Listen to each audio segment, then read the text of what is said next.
Recording is in progress. Good evening, everyone. Welcome to the council meeting for the 18th of August 2026. It's great to have you all here, all of those who are in the gallery. Just a few reminders, no yelling, applause, cheering, any of those kind of things. I'll be saying to you, please stop doing that.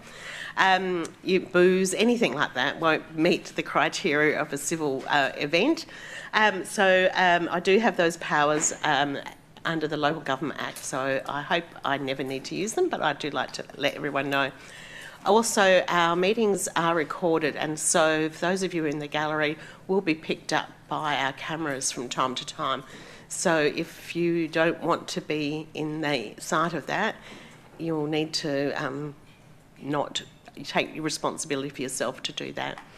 And other than that, I think we are all ready to go, but I'd like to invite each of the councillors just to say their name and which ward they represent, just so that we can all identify who you all are. And I'll start from this side this time.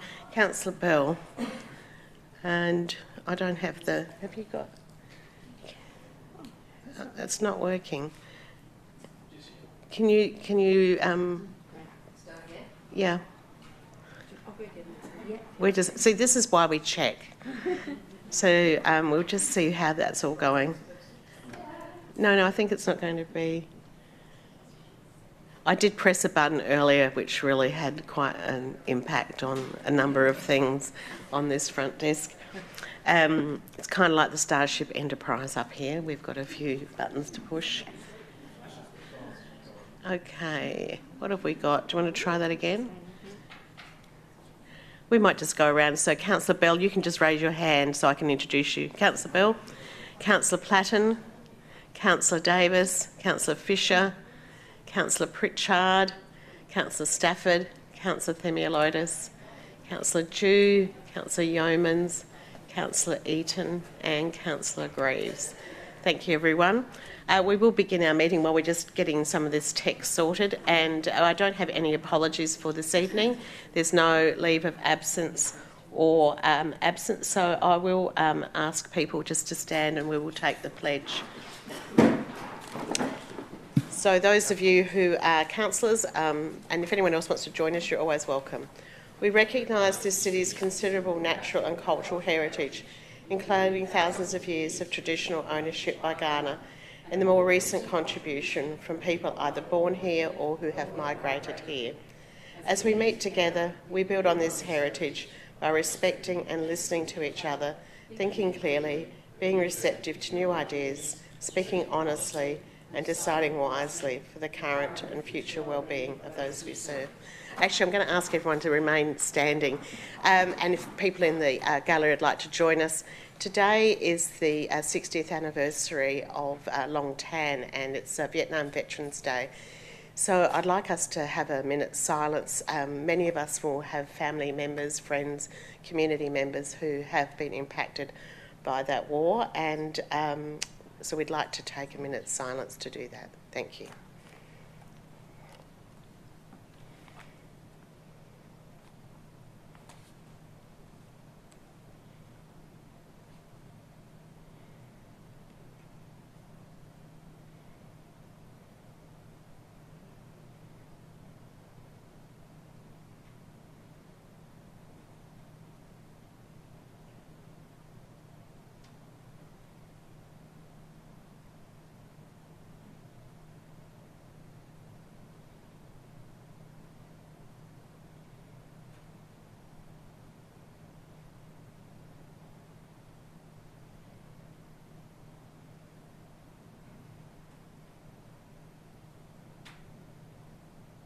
Thanks, everybody.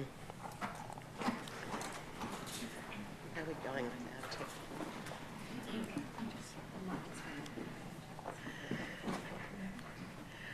it? I'll just begin the meeting by checking if we have some declarations of interest, any conflicts of interest. Councillor Fisher, I believe, for item 10.3. Councillor Yeomans, what numbers were yours? 10.15 and 12.3. Councillor Pritchard. Item 12.3. 12.3, myself 10.13 and 10.14. Are there any others that haven't been mentioned? I think we'll just keep going, hoping our tech and support will turn up to help us with this. Confirmation of the minutes. Do I have a mover? Councillor Themeliotis, thank you. Councillor Eaton, any comments? All those in favour? Thank you very much. There is no adjourned business and there are no leaves of absence. So I'm going to invite people who have got good loud voices to perhaps, I think, do we have a mover for the Mayor's report? Thank you, Councillor Bell. Would you mind standing? Thank you, Mayor. I can't get you on here, I don't think, but I can speak loudly. please go ahead. If I may. Hello, everybody. I just have some questions for the staff, if I may. So I'll start by just acknowledging the report and the correspondence. And I want to acknowledge Mary here and her attendance to the number of events that you continue to go to. And also the contribution the Chamber has made to some of the letters that have been sent and we've had response to. But I've got a couple of questions for the staff, if I may. I'm just wondering whether staff could please provide an update on the bird flu through the Minister in person, please. Can you help us with that? Yep. Thank you. Through you, Mayor. Thank you, Councillor Bell. So the bird flu situation is escalating rapidly. We currently have over 250 positive cases now in South Australia. So we've changed our approach to align with the national reporting framework. So there are events rather than now individual detections. And there's a very good interactive map available now on PIRS's website where you can see where these identifications are. So we've had positive identifications in Sellicks Beach, Port Noarlunga, McLaren Vale and Flagstaff Hill. We've had no detections in poultry or other livestock. We continue to work internally and make sure that we work with other stakeholders external to the organisation. Specific training and PPE has been given to our rangers in case they are asked by residents to assist with sick or dead birds. In that case, we collect the birds with appropriate PPE and then we contact PIRSA and ask them what to do with it, given that they're the authority that give us guidance on how to handle that.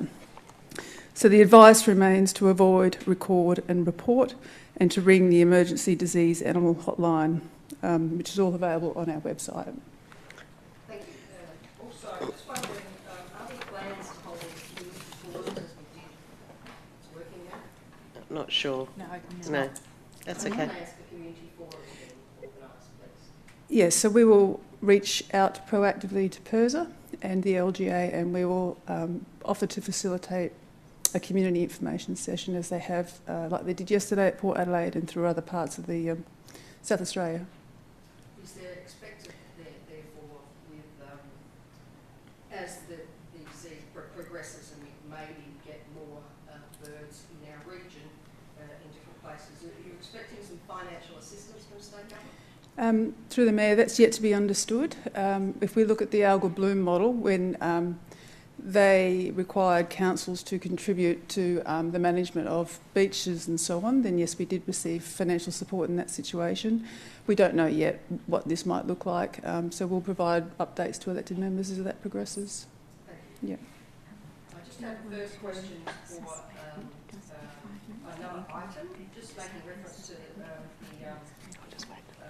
the letter that was received by from Nigel Smart on the following the 3rd of August member for Hurdle Vale council meeting with community at Hackham West. I'm just wondering if staff can provide an update on Piggott Range Road and what's been happening there in the last 2-3 weeks, please, and longer. Through the Mayor, thank you for the question. So there's been inappropriate four drive activity on and around Piggott Range for an extended period of time. Most recently, though, the issues and the impacts have escalated significantly, particularly in the recent wet weather. So we've been responding with addressing some of the road and verge maintenance works, which we undertook in late July, and then some additional further works following further damage in early August. So we've been doing work like filling in holes in the verges, sweeping off the road, removing mud and gravel and mulching areas to try and prevent further access. We're also commenced some work in terms of surveillance and working with SAPOL as well to identify the vehicles participating in the activities and looking at communicating with the owners of those as well. So. Thank you. Do we know how many tonnes of dirt and how many times we've had to replace it? We do. I don't know if I've got the information to hand, but we have probably on multiple occasions been out there, and we're in the tens of thousands of dollars in remediation works so far, so that hence moving into the more surveillance and looking to seek to track down the people who are causing the damage and make sure they're aware of firstly the education approach, and if not, then we may take further action. Do we expect we'll be able to run some information sessions for the community there that were obviously very concerned and upset? Yeah, so we've been in regular contact with a few of the key residents who've been reporting and dealing with this behaviour for some time, and the next steps in the process will also be further letters to them and also updates and discussions with immediately impacted residents over the weeks ahead as well. Thank you. No further questions. Thank you. Thank you. Do I have a seconder for the report? Councillor Davis. Happy to second. Thank you. Any further questions? I'll put the motion. All those in favour? Against? Carried unanimously. Thank you. So we have no presentations tonight. No, that's right. But we do have a series of deputations. So for those of you who are unfamiliar with council procedures, deputation is an opportunity for a member of the public or others to come and present their point of view to us. They have 8 minutes. At the 6-minute mark, there's a chime that goes. You don't have to use all your 8 minutes. And if you're open to having questions from members of the councillors to ask questions back to you, then that can happen. So our first deputation tonight is from Tim O'Loughlin. Tim is the Audit and Risk Committee presiding member, and he's wishing to speak to one of the items later in the agenda. And Tim, if you'd like to come down to number 9, and you'll need to press the button there to make it happen, and then we can begin.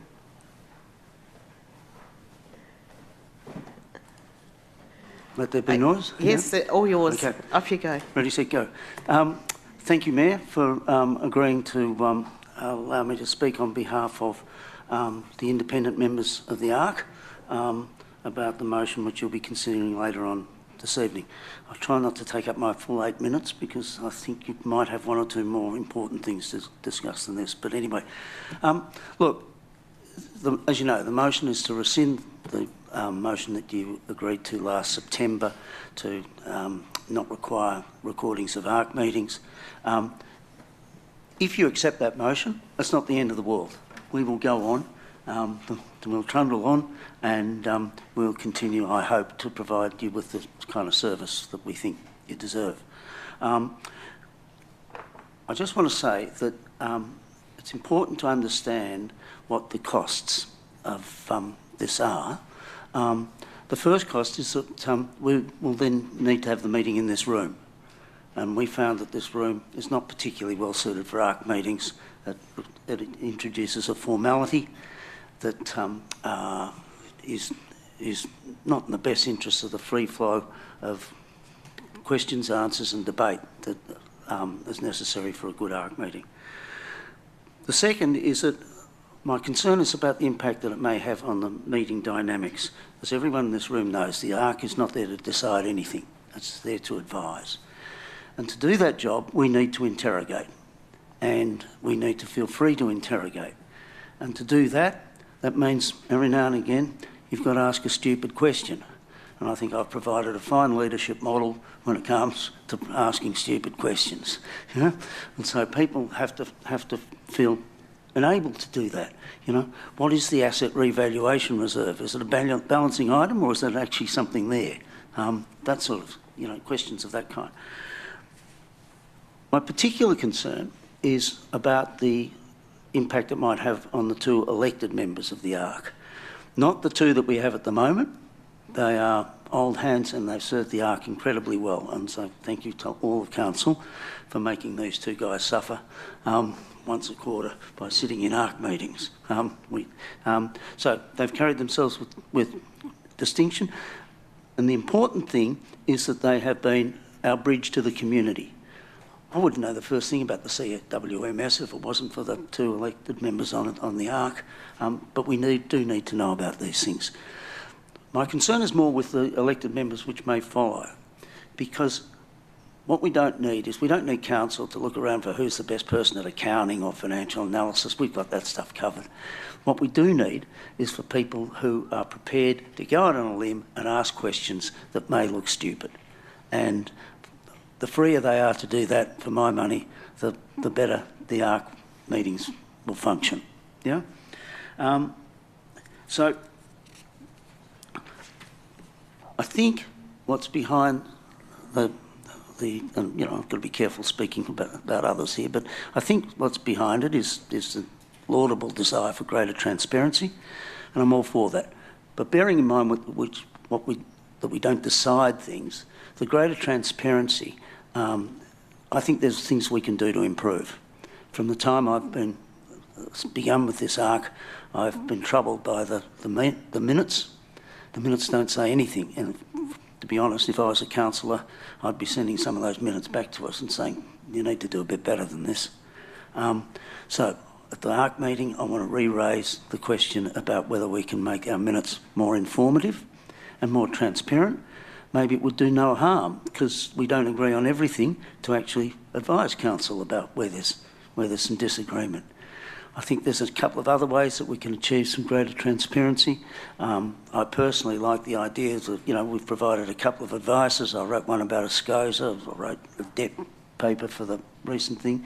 I think that's a good process, and I think that assists transparency. And as you'll all remember from our recent workshop, there was a discussion about being able to provide advice out of session so that we don't have to wait 3 months for every time Council is looking for a piece of ARC advice. So that's really all I've got to say. Thanks so much, Tim. I'll just invite anyone with questions. Councillor Platten. Thank you, Mayor, and thank you, Tim, for coming and talking to us. I really only have one question, and that relates to your experience around other ARCs or Audit and Risk Committees, and whether, to your knowledge, do you know if they're recorded and published? To the best of my knowledge, and my experience is not extensive at local government level, I have to say to you, but to the best of my knowledge, they're not. Yeah. Yeah. Councillor Yeomans. Just a couple of questions if I can. Thanks for coming down, Tim, in your own time, making the effort to come down and talk to us. Being the chair of the ARC, you've actually experienced the process, the meeting procedures, while the meeting was being recorded and since the meeting's not been recorded. So have you got any comments in relation to, I guess, the benefits of what was happening when the meeting was recorded, or whether you've got an opinion as to whether things have changed for the better or the worse since they've no longer been recorded? Yeah, thanks, Councillor. You probably remember it was a bit of a rocky road for me when we started. I wasn't used to these very formal things, and I took particular exception to the cone of silence from Maxwell Smart that had to come down every time we had to deal with something confidential. It's clunky, and the problem with that stuff is that the more we rely on these procedural things, it's dissipation of effort. I mean, I know there's regulations and they have to be respected, and we have to go through that, but it's a matter of the weight that are given to them. And once we stop recording, that weight, I think we'd confuse the means with the end. The end seemed to be to make sure that we held the meeting within the regulations. I think I was looking for more to come out of the ARC than that, and I think you were too. Has, just a couple more if I can, yeah. Since the meetings have no longer been recorded, has either the elected members on the ARC or the independent members, or anybody else for that matter, approached you to suggest that they should be recorded again? No. Well, my impression is from the other 4 members of the committee that they're more comfortable with the format that we're running at the moment. And just for, you mentioned the word transparency, and you talked about the minutes and how they could definitely be improved. You can just run through, for the sake of it, how the recommendations are resolved. So when the staff will put out their reports, there'll be some staff recommendations there. I guess the question is, do we just accept those, or is there another process that's delivered recommendations? Yeah, it's a really good question. One of the things that happens is, as we try and provide better information to you in the minutes by more elaboration, and I'm conscious that Councillors Pritchard and Yeoman's report back to the council, and I'm sure that goes very well. But there is something to be said for having something a bit more formal about there that describes what actually took place. And the problem is, if we try and do this in the meeting, I'm sure you have difficulties with this as well, just with straight resolutions. But when you're trying to craft an advice that says that this financial risk didn't seem to be appearing in any of the reports and suddenly magically appeared from somewhere, if you're trying to craft that sort of thing in a meeting, even with a meeting of only 5 people, it is really difficult. So I would much rather have more elaborate things in draft form that come up in the ARC papers, and that if we want to edit them in the meeting, then that's achievable. Thank you. Councillor Bell. Thank you. Thanks, Tim, for coming along. In your report, which I have a copy here from 2024, you refer to the style and conduct of meetings, and maybe you've already answered part of this, but you refer to an example with providing us some advice on a SCOSA. Do you remember that? Yeah, you bet. I'm just wondering if you can elaborate on that for me, please.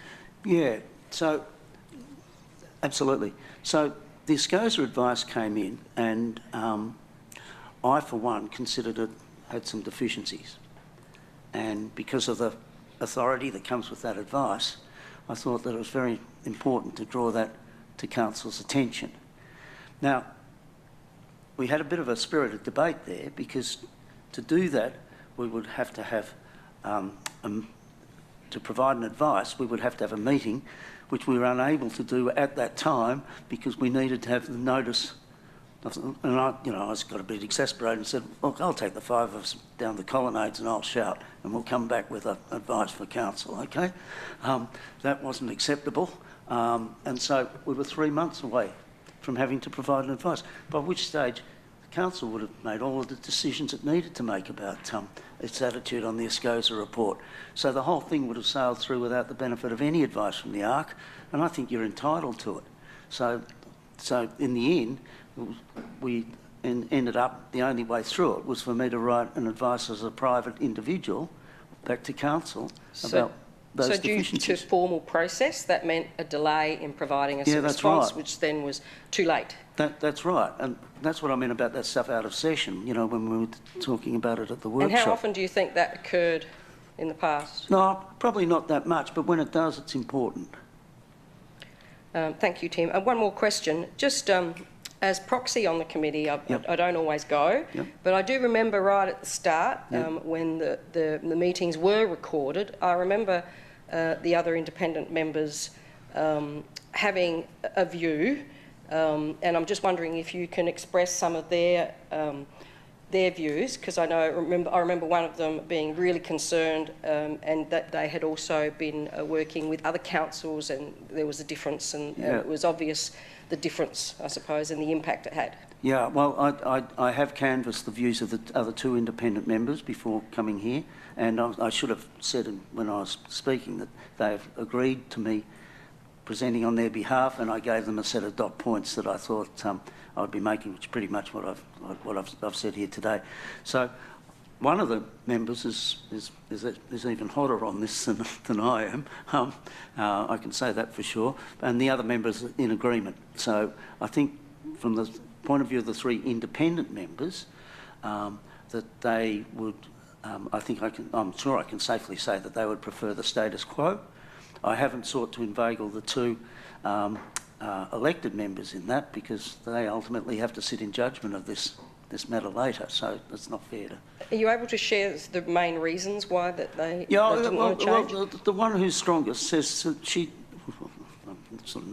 that member says that they cannot, do not feel that they can speak freely. Yeah? And, you know, it's an individual difference. I don't feel quite as constrained, but it's... Everyone feels a bit constrained. It's just some people feel more constrained than others. Thank you. No further questions. Thank you. I don't think there's any further questions for you, Tim. Thanks for coming tonight. I really appreciate it. That will support the councillors when they deliberate later on in the meeting. Thanks for your time. Value. Thank you.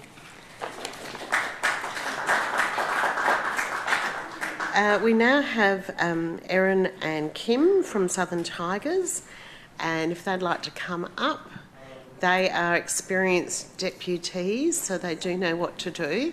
But just to remind you that you're sharing your time, so you can play scissors, rock, paper, or whatever it is to work out who's going to go. If you could use microphone 9 to start with, we can put 10 on, I think. Yeah. So you don't need to move, but we'll start with number 9. And your time starts now, so thank you for coming. Just press the button. You're good now. Good now? Okay, I hear this. Mayor Weir, elected members, CEO Mason and council staff, thank you again for the opportunity to speak on behalf of Southern Tigers Basketball Association. When we stood before council in February, we spoke about our belief that Southern Tigers was ready to take greater responsibility for Morphett Vale Basketball Stadium.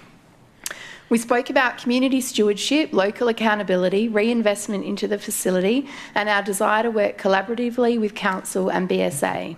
Today, we are not here simply to repeat that vision. We are here having done the work behind it. Our strategic direction identifies 4 key pillars: people, participation, governance, assets, and infrastructure. Since February, we've worked through financial modelling, staffing, governance, facility operations, maintenance, risk, compliance, transition planning, and future asset management. We understand that holding the head lease isn't simply about having greater access to 4 basketball courts. It comes with responsibility and being accountable to our stakeholders. We are prepared for that. One of the most important questions Council has asked is whether we have the financial capacity to responsibly take the head lease. We do. We already have substantial association revenue separate from additional revenue opportunities that come from the operations. Under a head lease, we would receive the facility income associated with operating the stadium while accepting responsibility for operating costs, utilities, cleaning, maintenance, and future asset planning. We have modelled those costs. We have also deliberately been really conservative with revenue. We've not relied upon future sponsorships or fundraising to make the lease financially viable. Despite business partnerships contributing approximately 20% of our annual revenue over the past 4 years. Currently, we pay BSA $55 per hour per court for court hire and associated facility use. That represents a significant amount of money generated by Southern families flowing through the existing facility model down the hill. Under our head lease proposal, that money doesn't disappear. It changes purpose. It can contribute directly to operating, maintaining and progressively improving the facility our members actually use. We ask Council to look carefully at the recommended model. We understand that Council's recommendation favours BSA, with concerns raised around our reliance on volunteers to manage aspects of the facility and governance structures that would need to be implemented. We accept that Council should scrutinise those things, but we believe there's a significant contradiction in the alternative models. Our understanding is that if BSA is awarded the head lease, Southern Tigers would still hold responsibility for utilities, reporting and maintenance. If Council's concern is that we do not have sufficient capacity or governance to manage the facility, we respectfully ask this: why would we be considered capable of carrying significant operational and financial responsibility for the facility under BSA's head lease, but not capable of doing it under our own? If we can manage the utilities and maintenance as an anchor tenant or a sublessee, which is on par with the model BSA established at West Adelaide, why does that same responsibility become a risk when we hold the lease? There's also an important difference between being volunteer-led and volunteer-dependent. Our volunteers are one of our greatest strengths. But our proposal doesn't hand the keys to volunteers and just hope for the best. We have some new structures. They are new because taking on the head lease is new. There is also important financial considerations when comparing the two proposals. Our understanding is that significant benefit to BSA in obtaining this facility is that they would not have to pay court hire for the competitions and programs they conduct there. For us, the benefit is different. This is our home stadium. Our families are here, our volunteers are here, and our programs run here. We want the money generated here to be invested back into the facility and the southern community that generated it. BSA is a significant state sporting organisation with established governance, staffing and organisational structures. But despite that structure, relatively straightforward facility issues have remained unresolved for significant periods. One very visible example is a score bench. We've been waiting for a replacement since 1st of September 2025. Almost 12 months later, our families are still playing at Morphett Vale Basketball Stadium with a score bench being held together with duct tape. 4 years into our role, we still have non-compliant emergency signage. At the same time, those families pay $16.94 per player per game. It might sound like a really small example when discussing a significant council asset, but we believe it demonstrates something much bigger: the difference between organisational governance and local accountability. Our families, your families, don't care which organisation is responsible for replacing a score bench. They see their child playing at their local stadium, they pay their fees, and they reasonably expect that the facility is maintained. We are there every day. We see the broken equipment and damaged facility. We hear from the families and we know what needs attention. Under our head lease, we would both have the responsibility and the authority to act. We are prepared to maintain the stadium, but we need clarity. Financial capacity to operate the stadium should not be confused with accepting responsibility for its historical condition. Our financial modelling assumes it will be handed over in a safe, compliant and operational condition. There is a clear difference between maintaining an asset going forward and asking a community non-profit sporting organisation to fund historic deferred maintenance, end-of-life assets or compliance issues. Our families should not be expected to pay twice. This brings us to questions we require clarity on. Does Council plan to match the $750 in state government funding? What investment has Council allocated, or what timeframe will it deliver? What is the timeline for completing the make good works for the current lease? And importantly, who holds accountability for ensuring that timeline is met? This is ultimately about our people and your people. Our proposal has never just been about the building. Success for Southern Tigers isn't measured only by players who reach the highest levels of basketball. It is the child who finds somewhere they belong, the teenager who develops confidence through volunteering, the young person learning customer service, barista skills, stock management in the canteen, the coach developing leadership, the volunteer finding connection, the family spending weeknights and weekends as part of our community, and increasingly we see an opportunity to take that connection further. This is what community stewardship means to us. In February, we asked the Council to have confidence in us. So tonight we ask Council to look beyond which organisation has the biggest structure, look at who is here every day, look at who understands the community, where the money generated from Southern families will go, and who actually will cover the utilities and manage the maintenance under both models. We are asking you to entrust us with the Southern Tigers community's home. We are prepared to manage it, invest in it, and be accountable for it. We know what Morphett Vale Basketball Stadium has been. We are asking Council to consider, with the right partnership, what it could become. Thank you. Thank you. I'll just see if there's any questions. Councillor Themeliotis. Yes, thank you. 2 questions. First, thank you for your deputation. Can you give me a sort of list of things that the club has spent on upgrading the facility, so projects you've taken on and invested money? Do you want to do that? Sure. 4 years ago, we came in as a committee and we made sure that we didn't have any paid employees, so we volunteered in lots of different capacities, and that's why there might be some confusion around staffing at this point. We volunteered as admin and in the canteen, so the canteen has had substantial exhaust hoods, fryers, and just to make it more compliant for juniors. Originally it had a kitchen vent, like an exhaust vent from a range hood. Oh, okay. So we spent about $30,000 through the ducting. It was a little bit more than we hoped, just because the way that the air conditioning is set up in the roof and the smoke alarms and a whole bunch of other things. But that all came to about $45,000 just to make sure that, you know, student players, kids in the canteen would be safe. We've spent some money on the foyer and just the equipment in there, also the seating in the stadium as well. Okay, perfect.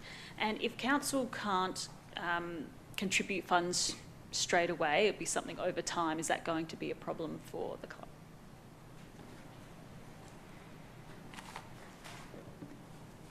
We would consider that a staged approach would be the best approach.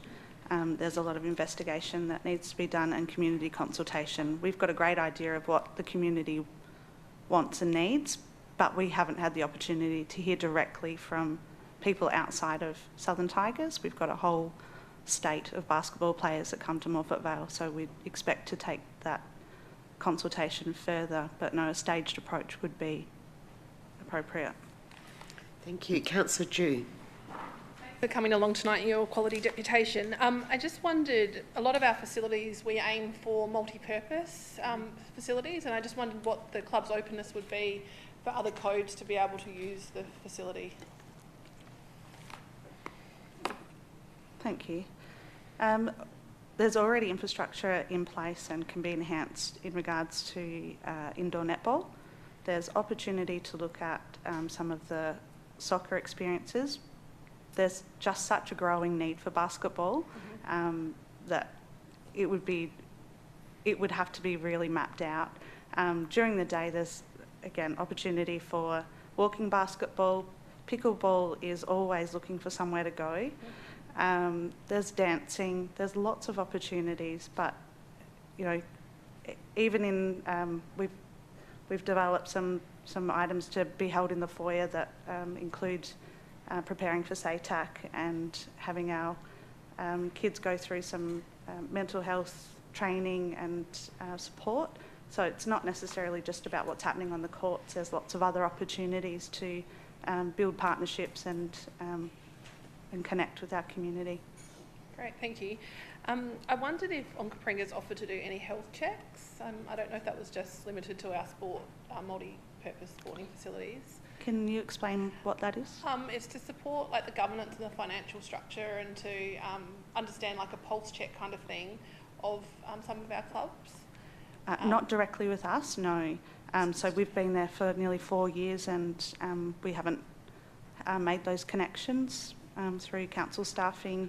And if that's available, we'd love to have that involvement. Absolutely. Yeah. Just wondered about that capacity building piece that you talked about, if you'd be willing to work with council if they were to offer us some sort of support. Absolutely. Moving forward, yeah. And then finally, I just wanted to know if BSA have since reached out and talked about what they envisage the relationship being if they were to be the head leasee. There hasn't been any formal conversations about what that could look like. We have had the opportunity to meet with the new CEO, which has been ultimately a lot more positive than what we've experienced previously. But as far as how we would work together, that hasn't been on the table. It hasn't been a discussion. We haven't had a meeting about that to put things in place and really nut that out. So. Sorry, so from a club perspective, does that bother you a little bit? That there's Absolutely. not a way forward yet? Yeah. So it creates a level of uncertainty. We're in a position of, well, it's a power position, isn't it? We don't know what's happening beyond tonight. There hasn't been any opportunity to prepare. We've mapped out and planned as much as we can. and ultimately we hope that we're both after the same thing. We want basketball to progress. We've got a community that's only expanding, and we'll need the support of both of those organisations to move forward and support that. So, yeah, it is an uncomfortable position to be in.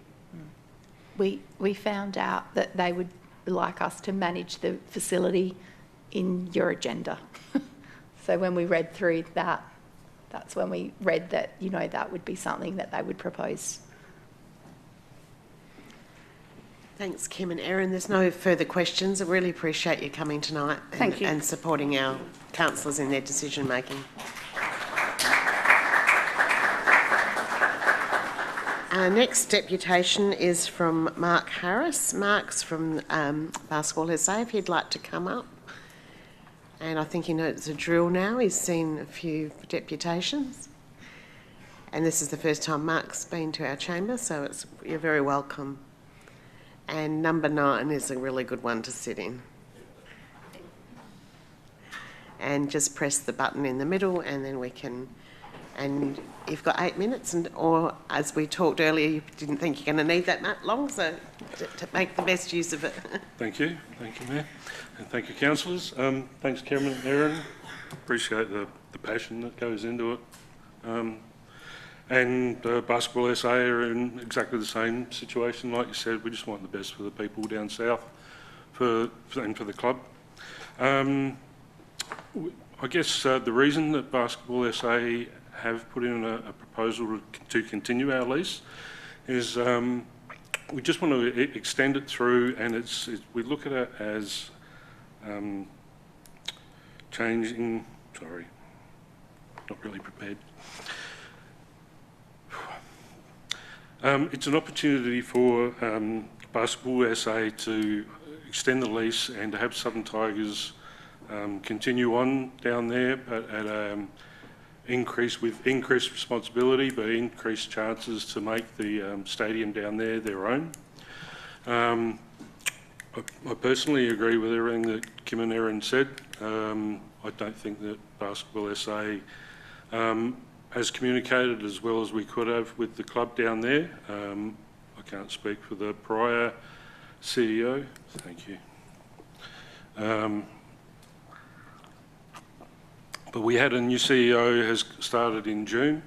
I know he's been down there 2 or 3 times now. He's certainly looking to improve the relationship between BSA and the Tigers. We think that this lease extension for 2 years is a good opportunity to sort of let Southern Tigers take partial control of the stadium without necessarily risking a lot. At this stage, it's fair to say that BSA runs the stadium. If Southern Tigers want to use any of the courts for any reason, they need to book the court. They get charged for the court, and BSA looks after it the rest of the time. The proposal going forward is for that to reverse around. So Southern Tigers would basically have the run of the stadium. Any commercial possibilities will be theirs, bar revenue. All that we ask is that we have a block of time set out for our own competitions. Instead of the court hire that Southern Tigers currently pay, they would take over some of the payments of the utilities. It basically works out exactly the same. I think last year Southern Tigers were charged $89,000 in court hire, and the utilities this year is $89,000. So they're not going to lose out there. As far as the maintenance is concerned, the maintenance going forward under this new lease agreement would be entirely BSA's to cover. We've allowed $150,000 per year in the budget that we know that we can manage. The concern is whether or not that's a step too far for the Southern Tigers from where they are now. We think it's a good opportunity to get them to start looking at utilities in the first instance without any extra charge to them. We have the governance, we have existing commission who are very experienced. We have a venue management team who are fairly new, but they've come on board and are doing an excellent job. We're about to replace all the scoreboards, the rings and backboards down at Southern Tigers. The score bench was mentioned. That's already been paid for and ordered. That will be there in a month or so, I believe. So I guess in summary, we see it as a good opportunity to promote the Southern Tigers as risk-free, and in 2 years' time, I guess we'll see if they've been successful. BSA is also undergoing an independent review, which we haven't got the results of yet. Part of that will include whether or not we continue to lease stadiums in the future. So an extension of that lease for 2 years will allow us to see where we want to stand. Hopefully by then Southern Tigers will have had 2 years of running a club by themselves to be able to see whether or not it's profitable for them. Hopefully we'll see what happens in 2 years' time. Thank you, Mark. Councillor Platten. Oh, sorry. There we go. Thank you, Mark, for coming. I appreciate how hard that is. It's fun. Thank you. I am interested in the current lease, land lease that's there, and our previous deputation spoke about fees paid, court hire fees and fees to play. And I'm just wondering, in the 21 years of the Peppercorn lease, and I used to play there as a 10-year-old, how much money has been invested by BSA into that facility? Well, I couldn't give you that total over a 21-year span. It's not something I've had a look at, to be honest. Yep. I know that we're about to make good the stadium. We've had discussions with council and we're working through what that looks like now. We're still getting quotes and things like that, so I can't even put a price on what that's going to be. But the council have made it quite clear that it needs to be made good, and that's certainly what we'll do. Would it be fair to say that BSA have sweat that asset? We've what, say? Sweat the asset? Sweat. Not spent a lot of money on it? Taking a look at it, I would say that in the past they should have spent some more money on it. I'm not going to deny that at all.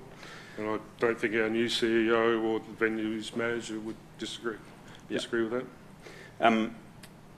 How many events, you talked about blocking out time for BSA events. Yeah. How many events a year does the BSA require? So what it will be is, it'll just be weeknights and Saturday mornings. So it's not a big block outside of that. So it's the same as what we have now. Okay. And if the Southern Tigers were successful tonight in taking the head lessee, would BSA continue? Would they negotiate with the Southern Tigers and continue to use the courts, or would they walk away from that relationship? No, it's whatever's the best for basketball and best for Southern Tigers. We're still the head organising body. We need to look after all of our members equally. So no, we'll definitely negotiate in all good faith. Okay, thank you so much, mate. Yeah, thank you. Councillor Themeliotis. Yeah, just a couple of questions. Mark, you've been down to the facility there at Morphett Vale? Yeah, a couple of times. Are you proud of it? I'm proud of what happens down there, but no, it looks like it needs to tidy up, and that's what will be happening. Is there any, and this sort of pulls on to Councillor Platten's questions around investment, but are there any projects or a project you could name where Basketball SA have spent some money on that facility? Is there any- Previously, we just finished a $30,000 refurb of the change rooms that was assisted with a Commonwealth grant. Okay, so that wasn't basketball, I said that was the grant funding. Correct. Okay. You said just before you used the term make good on the facility. Yep. Can you give me a time frame on when make good will be completed? Well, the meeting happened about 2 weeks ago. And as I said, we've also got a new CEO. It's all sort of brand new to him as well. He's learning. So we've started having a look at, we've got a list from the council of everything that needs doing. So we've started going out to suppliers to get quotes for those. We're actively working on it now. What suppliers' timeline frames are like, I'm not sure. Okay. But it's ASAP and yeah, there's no delay or anything. Okay.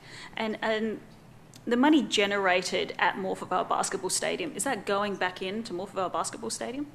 Where's the money going that's generated from that side? Absolutely. Most of it goes into utilities. Really, apart from the match games where we get game fees in, but we've got to fork out for referees and SSOs. Apart from that, the stadium basically breaks even. Okay. You spoke about BSA's requirements of needing weeknights and Saturdays.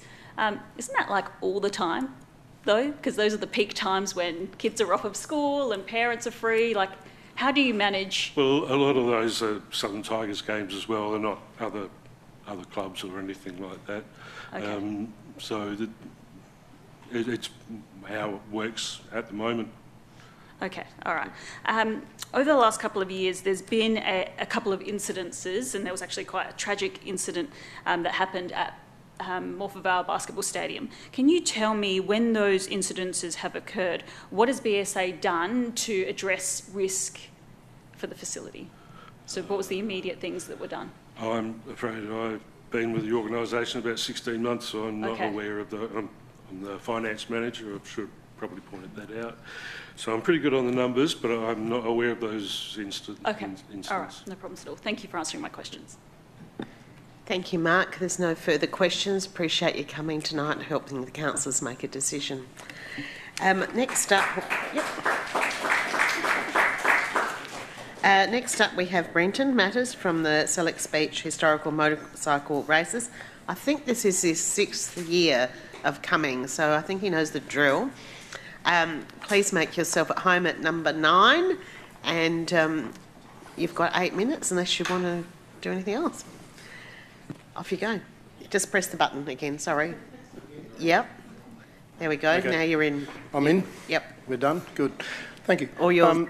Thank you, Mayor, councillors, for this opportunity to come and present again the Sellicks Beach Historic Motorcycle Races.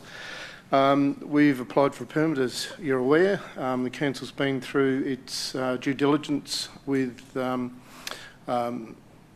community engagement to see where that all sits. We're really pleased that came out at over 80% approval. I think that's pretty much unheard for most events. We've worked exceptionally hard in the last 5 events to make sure that the community is engaged and ensure that we deliver an area back to the community that's cleaner than when we arrive. And thankfully, our work has been seen by local residents, and we often have people coming past walking their dogs on the Monday or Tuesday morning when we're packing up, saying how wonderful it is to see the beach as clean as it is and as good as it is. We don't stop trying to find better ways, better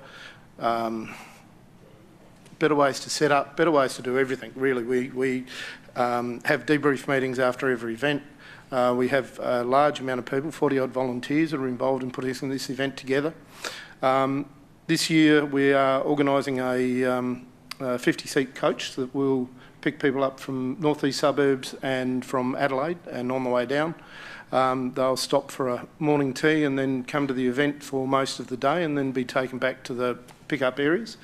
This is an experiment to see if we can get more people that don't want to drive the distance. So if we can get this to work, it will increase the amount of people that come down and get to see the area. We have an increase, we've had increases in our interstate competitors, and what we're finding is, although our competitor, we can only fit so many into the pits, so that's the problem. But what we're finding is we're getting competitors that have been here year on year, but instead of in like the second year they come or third year, they've actually brought one person or two people to start. They're actually bringing whole families. Like we get, if you look at our social media, you'll see people with 24, 26 team members, if you like, that they're bringing into the local community, and they're booking out accommodation. So accommodation for the event, the week leading up to and the week after, because people stay, is getting harder and harder to actually accommodate. People are moving out further and further to find that accommodation. So we're sure that we're adding value to the community, to businesses. We engage all our contracting, if you like the catering and so forth, is all done with local community. That's organised by local community. So we're not bringing people in from outside. All the money that we can generate, which we estimate is around a $5 million mark for the event, stays in this area. And then, of course, we promote worldwide through a lot of different magazines, and certainly through Australia through demonstrations, presentations, magazines. I don't think there's a motorcycle show, rally or expo that we're not somewhere showing the area. We get engaged with the tourist centre at McLaren Vale. We have display bikes there. We take their information about the area. We're on the council's tourism site, event site, promoting the area as much as we promote the race, because it's important to us to make sure that we can continue doing this, and the only way we can continue doing this is by delivering what we do and what we deliver to the community, to the area. And I think that reflects in the support that we have through the community consultation and what's seen. So, look, is everything perfect every time? It's a thing to manage, I can tell you, that week that we're there. But I think we do a pretty good job of it. We have visits from the council rangers, from EPA, from SAPOL, from everybody who comes down. I think actually one of the reasons they come down is to watch the racing, because they tend to be there a fair time. So I get everything, so I'm called out when those people come down, and I have a chat to them and so forth. And to date, you know, a little bit of fencing here could be better. This here might be a bit better. Last event we put a lot more effort into safety signage, which was one of the things that SAPOL came up with and said, look, you know, you can be a bit stronger with this. So, yeah, on and on. We continue to develop the event. We don't want to make the event bigger than Ben-Hur, because that takes away the community picnic race event that it is and what it's really known for. We're not chasing huge profits as a club and an organiser. We're not corporate at all. We're all volunteers. So it's about creating an event that we can be proud of, that the community can be proud of, and that you as councillors can be proud of, that you have the only event of this type in Australia in your backyard. And I think that's pretty cool. Thank you. Oh, one other thing, sorry, if I may. Sorry, yeah. One other thing I have to say, and this is a shout out to your staff. I have to say that they are professional, but very easy to deal with. They're accommodating, it's great. It really is. So I just want to thank them in front of you guys, so you know they're doing a great job. Thanks, Brendan. We are very fortunate to have such a skilled team. You are. Councillor Platten. Thank you, Mayor. Thank you so much for coming and speaking to us tonight. I think a couple of questions that I've got. In the community consultation, the against vote was really centred around environmental concerns. Yep. What I would like to know is, given that we have had an algal bloom and we're now looking at bird flu, has the committee given any consideration to that, and in terms of what would happen if there was? Certainly have. Yep. Certainly have. So bird flu is new, so I'll address that second. The algal bloom, we've been talking to the Surf Lifesaving Club. They're in the water all the time. they need to deal with it. So we're following their leads on what they're doing, and we'll continue to do that. The bird flu is pretty new and pretty unknown and is going to be fairly devastating. So there is some training was mentioned earlier about notifying. So notifying, not touching, leave it alone, call the right people, get them down. So in our planning, that needs to be addressed still in the actual documentation, but that will be there. So what that will fall to is our, basically we have a team that helps set up, and we pay those people to help us set up, 5 or 6 young lads and girls that come down and do all the heavy lifting for us older people. So they stay on for the event and look after rubbish bins and all that stuff. So they'll be trained and used to actually inspect the beach in the morning. And long before that, we actually know whether there's going to be plovers or not plovers, and certainly very engaged in that. We know where they are. But they will be, apart from the plover side, there are other birds there. They will be trained in what to do and have the contact numbers for people to call, and they'll certainly notify me. Okay, thank you. And in terms of the amount of people that the race brings to the area, can you speak to that at all? Sorry? Can you speak to that at all? How many people, how many tickets do you sell? I can. So spectator numbers range over the event around 1,200 to 1,300 a day, because we do Saturdays and Sundays, and there's bulk groups. That doesn't include the 170 odd competitors, with a minimum of 3 to 4 support crew. But as I say, those support crews are increasing. So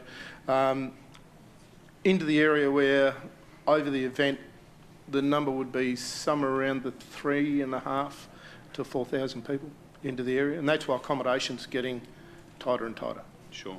And just bouncing straight back to the environment concerns again, given that you've got 3,000 to 4,000 people, can you give us an idea of what sort of things you've done to mitigate people trampling plants, certainly. Things like that? Certainly. Thank you. So the whole area is fenced. We have 5 kilometres, roughly 5 to 6 kilometres of temporary fencing.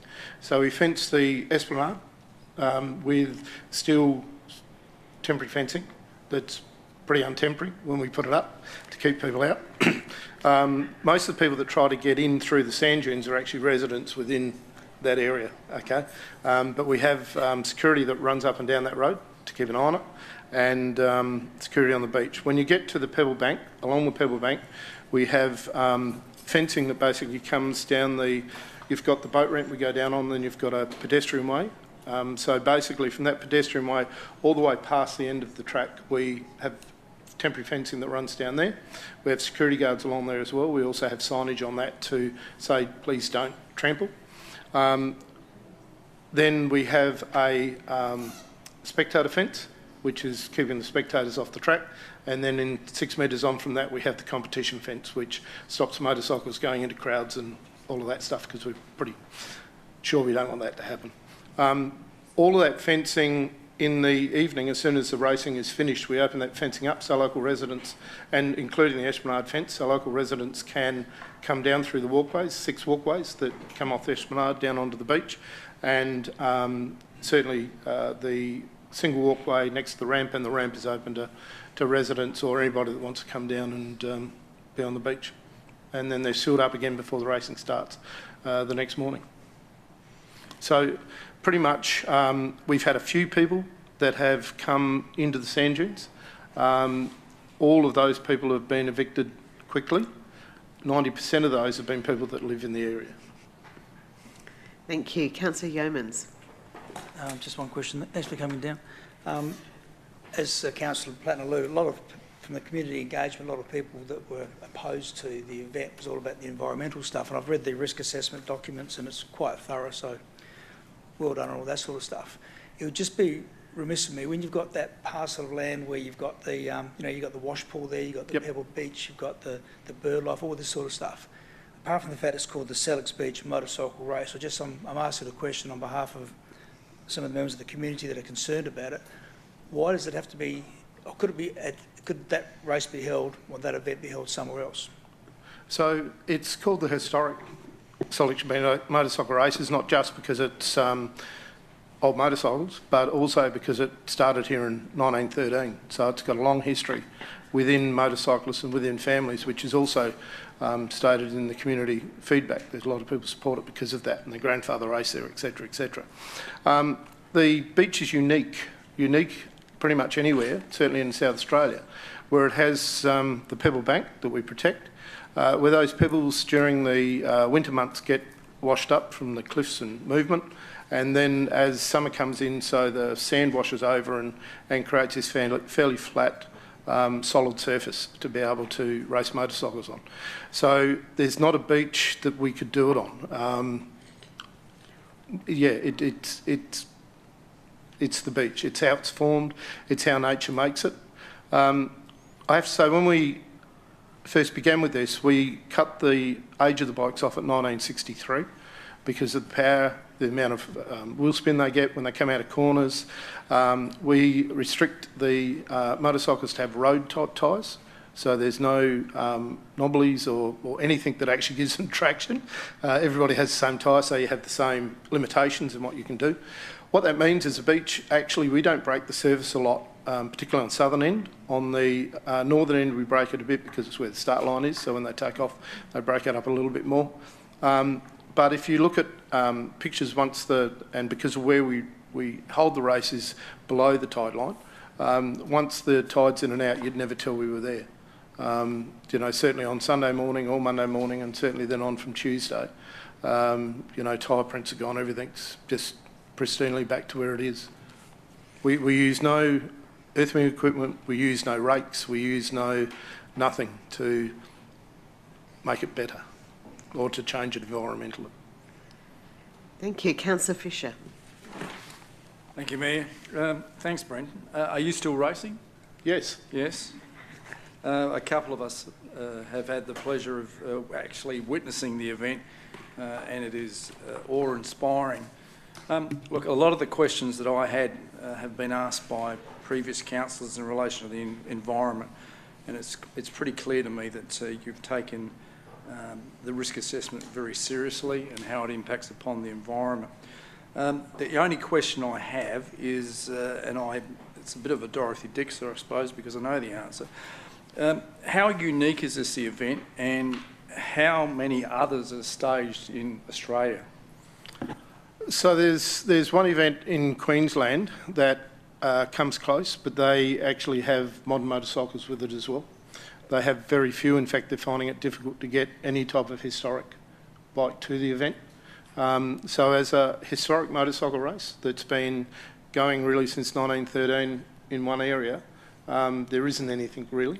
Even the Burke Munro in New Zealand doesn't accommodate to the same level of what we do with the amount of bikes and time span, because we have motorcycles. There's a BSA 500 1914 that really goes like a cut snake. They come back every year and they take the trophy, and everybody's trying to beat them. But to have that motorcycle over 100 years, 112 years old, to be on the beach racing is absolutely unique. And there's really nothing in the world that does it. I was recently in England, went to Sammy Miller's museum, who's a very well-known English motorcycle rider, scrambles and so forth. And he's 88 now, but had a quick chat to him, and he knows about the event. I actually left them some caps and some literature and so forth on the area, and etc. And he sees it as unique, and he's a world-renowned rider and motorcycle entrepreneur. Got a great museum if ever you can get over there. Fantastic. So, we can see why you're in the tourism business as well. Councillor Bell.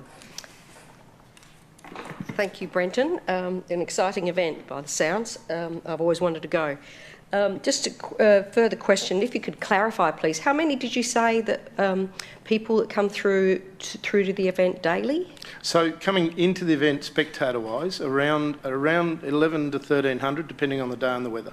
Okay, excuse me for from what I've read, I thought it was capped for 3,500 per day. Is that? Yeah, that's right. We capped that. You capped that? We capped that. Okay. So we started the event with 10,000, but with what we wanted, that's how we sort of planned it to be. But we capped it at 3,500 people per day to actually better manage the environment, to actually better manage and make sure that the capabilities that we had to manage people equaled where the amount of people that we had. So we don't sell, for instance, we don't sell tickets at the gate, right? Because if we sell tickets at the gate, we lose control. By selling tickets online only, we can cap it at that. You can't buy a ticket. Whereas if we, and this was one of the risks that we identified based on the 92 event where they had like 30,000 people arrive. The traffic jam went back to Morphett Vale, Adelaide really. People were parking along South Road and then walking over the wash pool and I was there that day and it was crazy, right? It was absolutely nuts. So the best way for us to control our crowd is to control our ticket sales, not have ticket sales at the gate, only sold, pre-sold, so you can't actually get a ticket to come. So, and it works. We limit and can limit and do limit the amount of people that come. We have been sold out, no tickets available. And that has worked exceptionally well. Because of that, we know what security we need, SAPOL know what we need to do, we know what traffic stuff we need to put in place. All of that is a known and controllable. So how many access points are there going to be? There's one access point at the end of Norman Road for the event itself. So we put a ticket office, mobile ticket office on Norman Road, and so they come in. We run 2 shuttle buses, so the car park is back up Norman Road on a property up there. That property is owned by a local accountant, and he gets to take his clients to the beach, and we get a car park. And that sort of stuff we do to make it all work and happen with the community. So we run 2 shuttle buses, and the shuttle buses run from the car park down to the gate, which means we don't have any traffic or cars or issues with the buses that come not along the Esplanade, but from the other way from Aldinga, and then turn up Norman Road or come down Norman Road and turn right.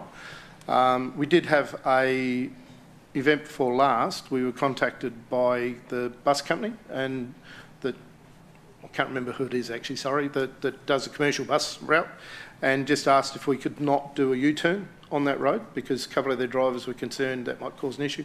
So now we just turn left into suburbia and back up and, don't have that risk.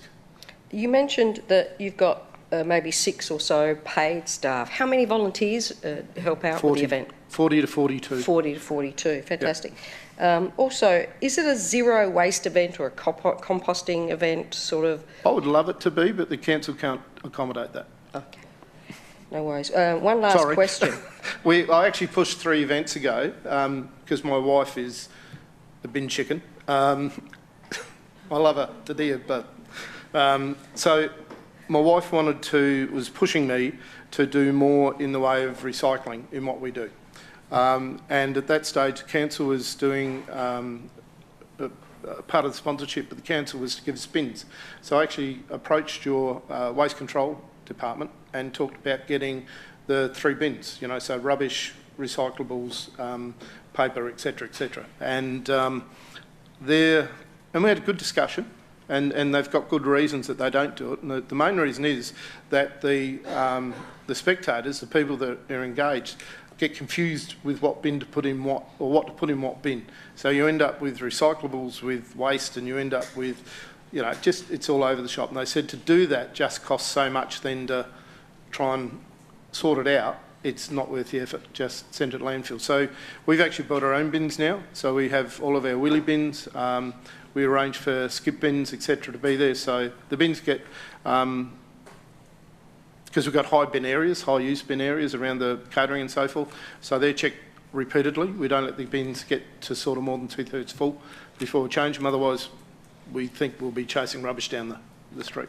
Thank you. And I have to say, when you see a big fella in leathers, motorbike guy, right, and a kid drops the lolly packet and he chases the lolly packet to pick it up and put it in his pocket because he doesn't want the event to fail because we put rubbish into the sand dunes, it sort of shows what the people that come to the event also, because we advertise what we have to do, we advertise what needs to be done.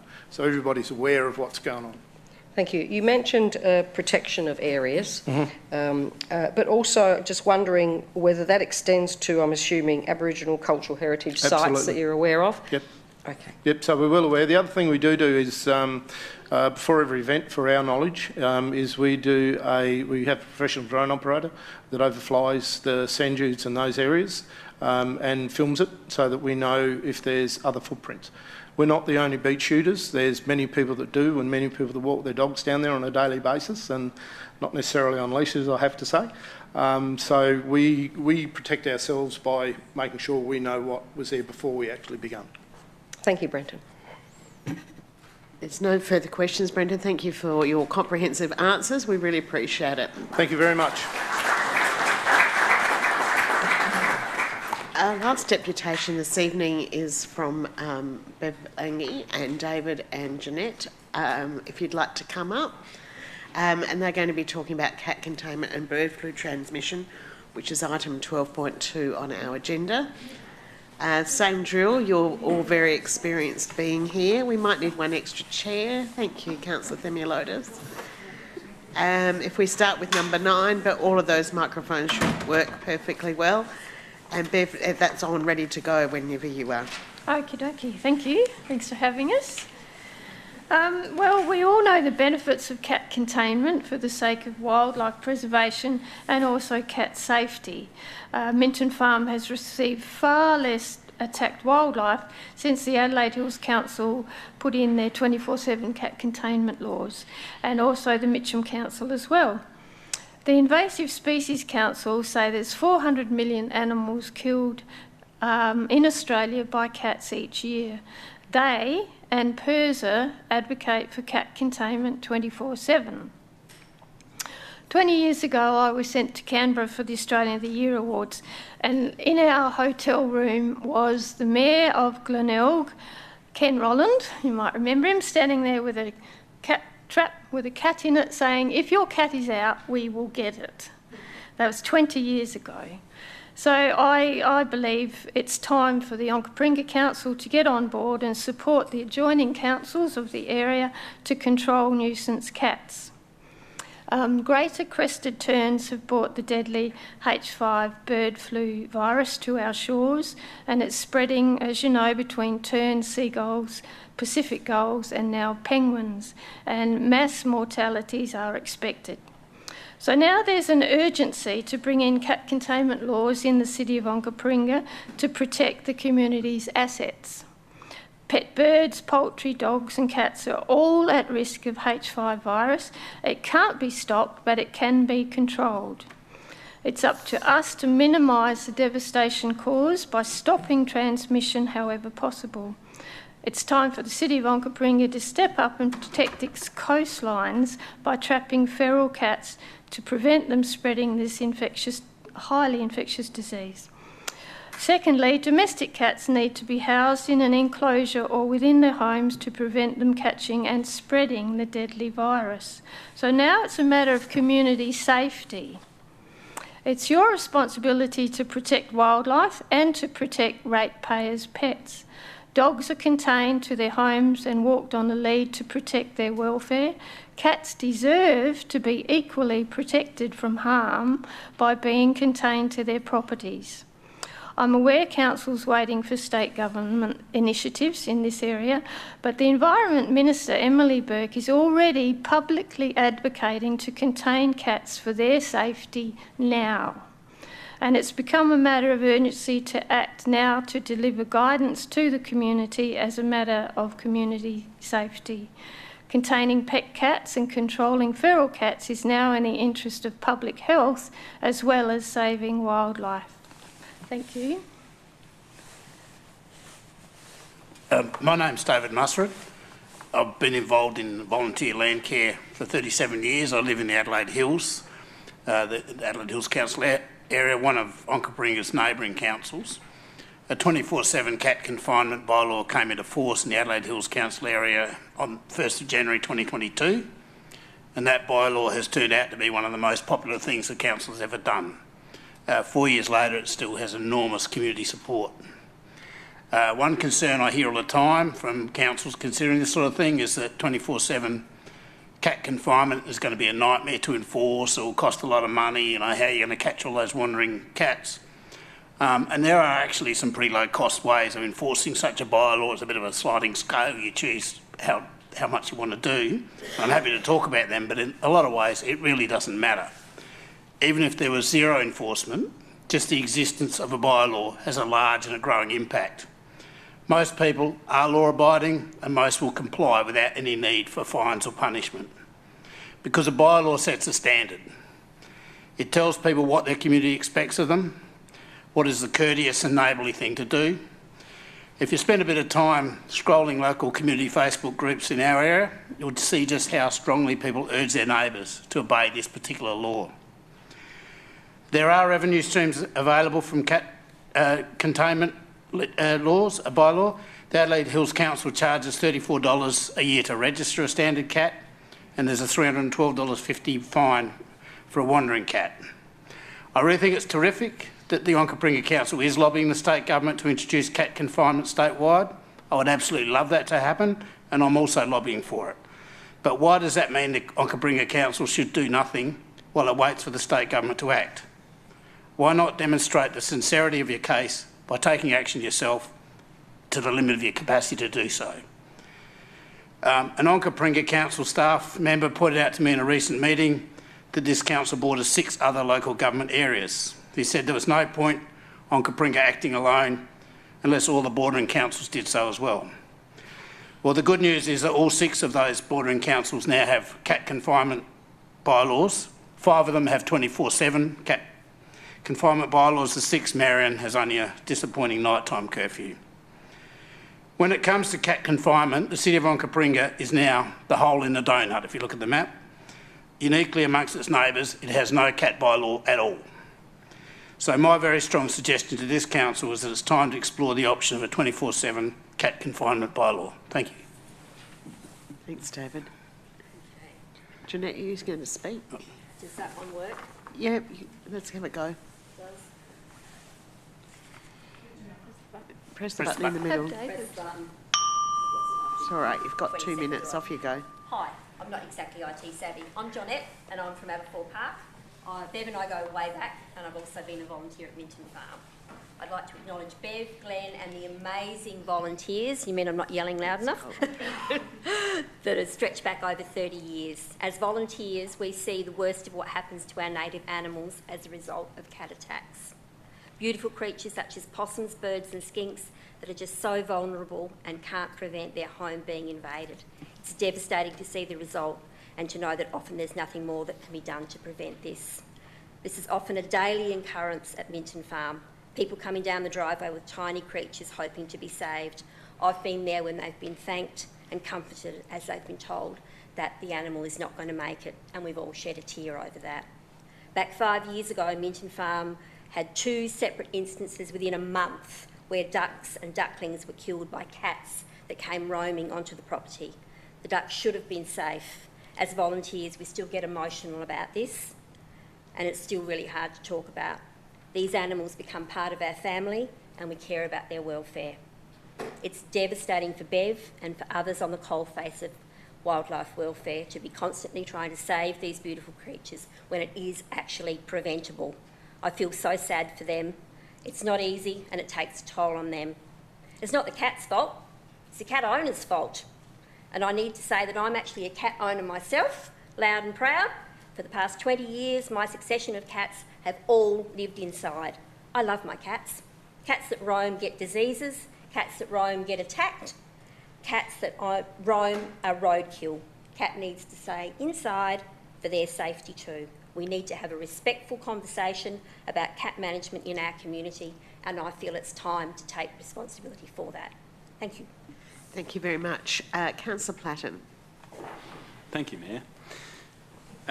Bev, David and Jonette. Bev, I just wanted to say thank you very much for everything you do, and I hope to see a bylaw in my term. Thank you very much. Any further questions? Councillor Dew. Here to Councillor Platten. Appreciate your work constantly. Very grateful for that. I wondered, I know you can't speak on behalf of the state government, but I'm interested if you're aware of where they are up to in their process. Okay. I know the Dog and Cat Management Board has approved what was proposed, as in containment, but I know there's a block in Parliament.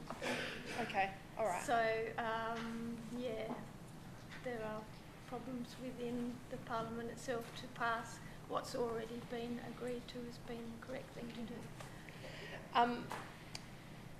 I think about the urgency with the bird flu, and I don't know how to articulate this question, but I'm interested in how large, I guess, you see the issue and how compounding you think it will be, given bird flu's on our doorstep. I think it's massive. I'm quite frightened, actually. I think with all the dead birds on the beach, the cats are going to get them, aren't they? They're going to eat them. They're going to drag them into the sand dunes. They're going to drag them in further. They're going to take... They get infected by saliva, any body fluid, so it's saliva, nose dribbles, diarrhoea, all those things that these birds actually get. I don't know if you've seen the footage of them, but they're covered in faeces because they get neurological damage and they roll, and so they're just a package of disease ready to go. So the cats will then get infected, and they will take, because cats are very susceptible to it, that's the trouble. The other wildlife is not so much, but cats are. Not wildlife, domestic animals. And they will obviously go back to their haunts and in their groups of cats, and then they'll go into the suburbs. For instance, all along Beach Road, I know there's a massive amount of cats in behind the Toyota area there. It's incredible. It's very, very bad.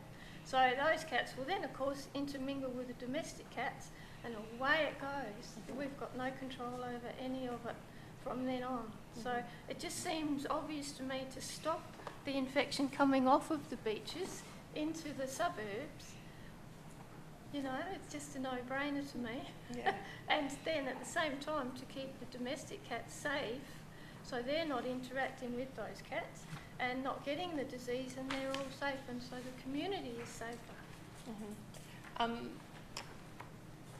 If it was to become a bylaw, obviously council would go through an engagement process.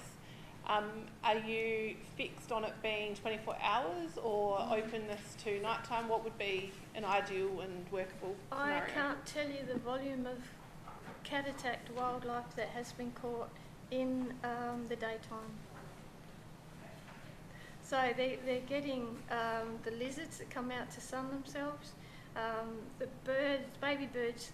If people let their cat out in the morning to go and play, or early evening, that's the exact time that the parent birds are going back to their nests to feed the babies for the night, or to wake up and feed them in the morning. So the cats have got easy targets to follow the birds, and they get all the nestlings. So night curfews don't work. Simple as that. Cat bells don't work. Our cats all had bells on them, and I had piles of rosella feathers under our horse floats. They just don't work. It's all very nice to think they will, but in actual fact they don't. Thank you. Councillor Davis. Sorry, just to clarify that, I'm just thinking of the breadth and width that we have across the council, as in quite suburban houses and quite regional houses. Do you have a difference across that, or you think all cats need to be confined across all the city? Ultimately, but I think you have to start somewhere. You have to have a firm foundation to build on, and then improve as time goes by. Because if you never ever start, you're never ever going to do anything that's going to be of any benefit. So do you think there's capacity for us to have something that's for suburban houses and Absolutely. something slightly different for regional houses Yes, where I they've do. got I do. mice and things Yeah, like that, the and they use problem- cats. Sorry. They use cats for more of a purpose there.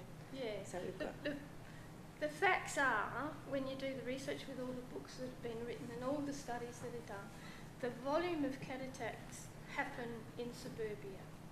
And the reason for that is the volume of cats. So in the country, yes, they have them in their barns and they're getting the mice and all that stuff. But the volume of cats is not there to cause the issue as much as it is in suburbia. Plus the fact there's no habitat, very little habitat in suburbia for the animals to hide from the cats.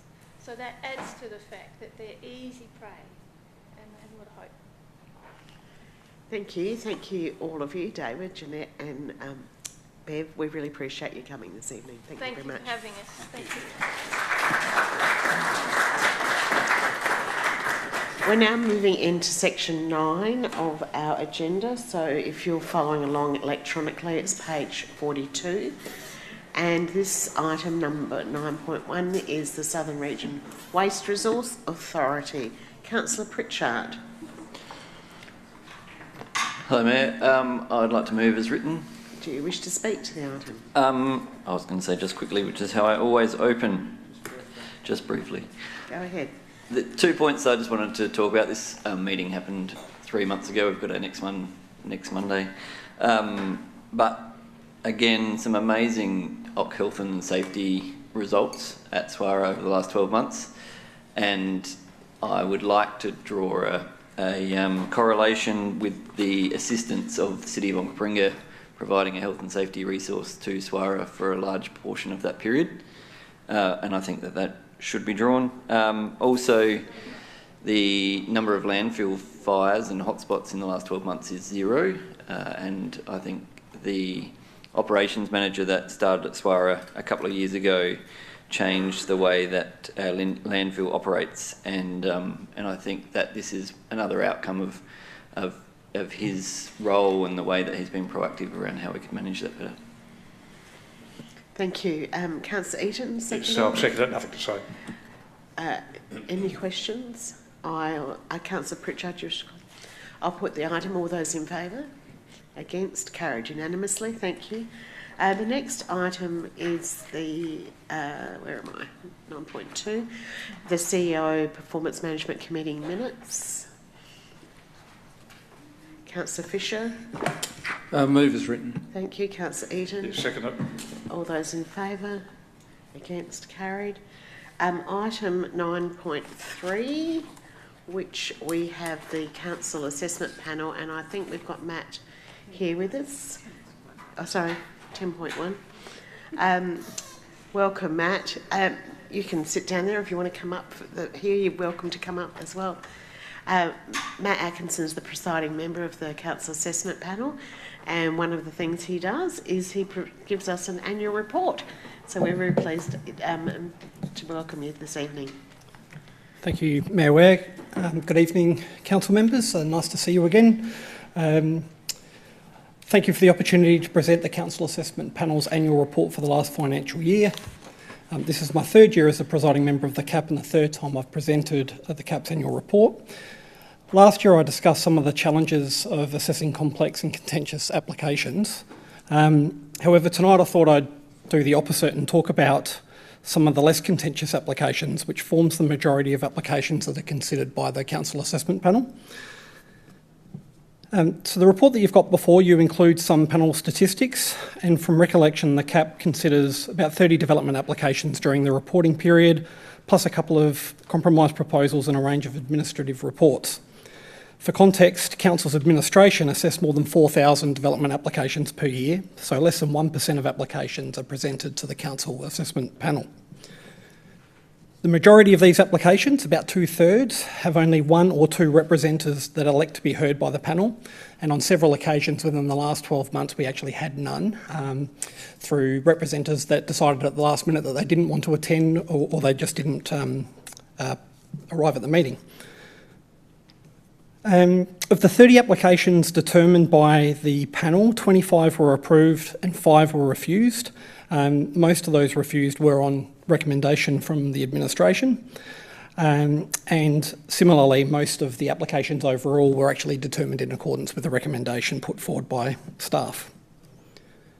That said, I'd estimate that the panel did make amendments to the recommended reserve matters or conditions on approximately half of the applications that we saw, usually as a result of information presented by representatives or applicants at the meetings.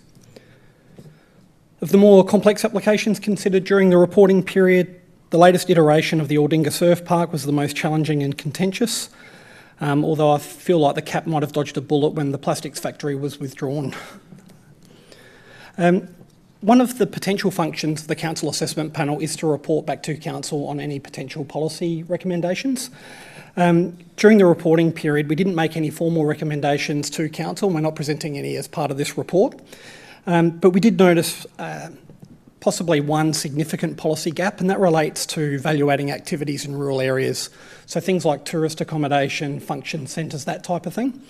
And the reason why we haven't reported that back to Council at this point is that we are aware that the state government is working on a range of code amendments. One's a rural areas review, another is a tourism development proposal, and that's proposed to actually address some of those policy gaps.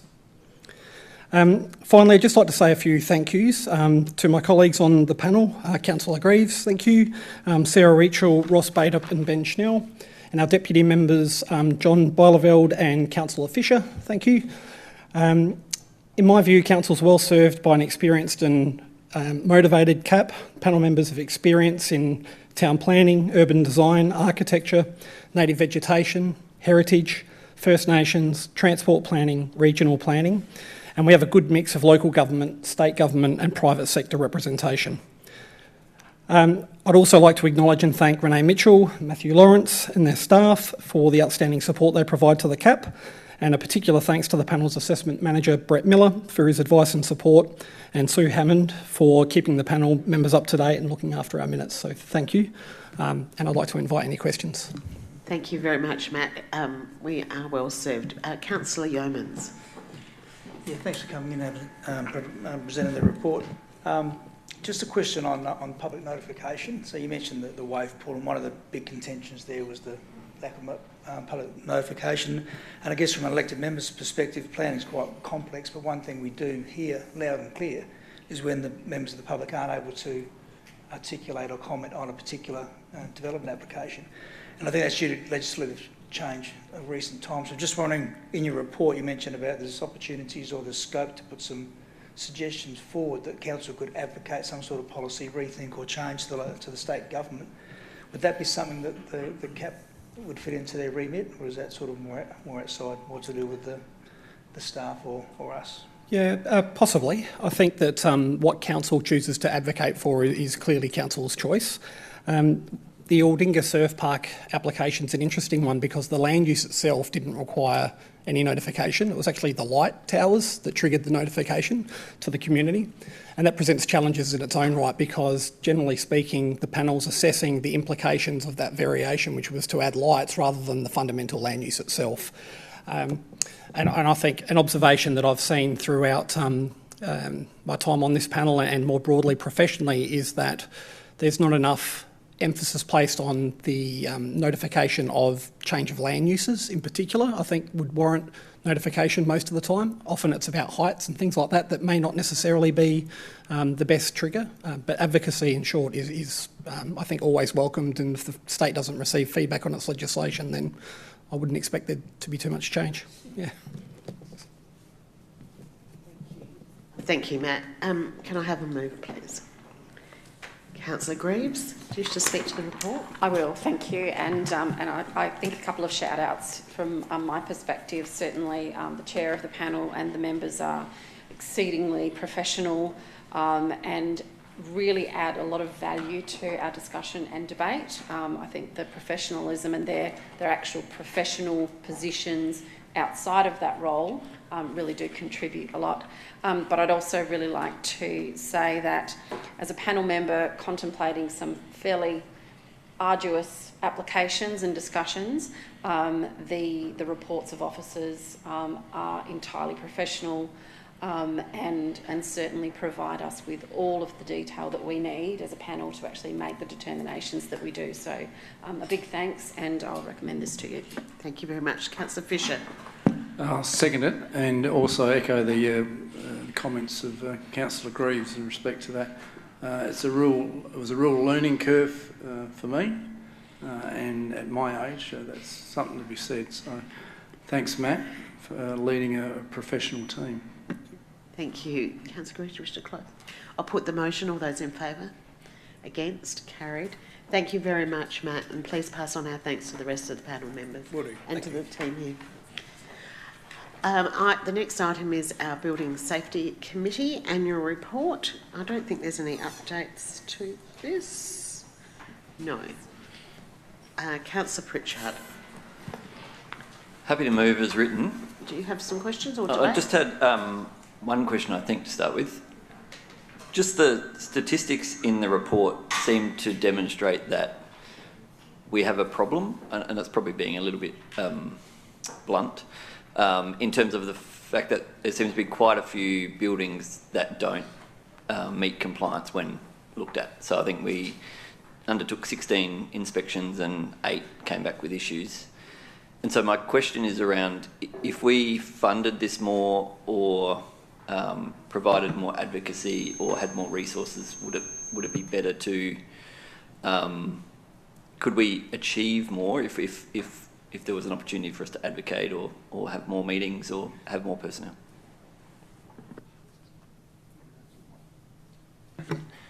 Through the Mayor, effectively we work with the MFS and the CFS to undertake these inspections, so they're not just based on council's funding effectively. We have our own inspections and our own essential safety provisions under the Act, which are processed every year to look at fire safety, and from that we do identify some either repeat offenders or high value targets that we send the BFS to go and visit. And Matt, do you want to add anything to that? No. Councillor Bell. Thank you, Mayor. I'm happy to second, and if I may just say a few words, I just wanted to thank the staff for their report. I particularly wanted to acknowledge, I suppose, the complexity of the work in reading the report and the hard work that's done by really very highly qualified staff that are mentioned in the report, Matt Bailey, Nick Twizzle and Matt T. Wilson. I just want to acknowledge that. In keeping our community safe in all these buildings, that are obviously public buildings where a lot of people can stay overnight, as it's mentioned, a really important piece of work so that you do. Thank you. Do you wish to close, Councillor Pritchard? I'll put the motion. All those in favour? Against? Carried. Thank you very much for keeping us all safe and sound. Item 10.3. Councillor Fisher, you have a declaration you wish to read?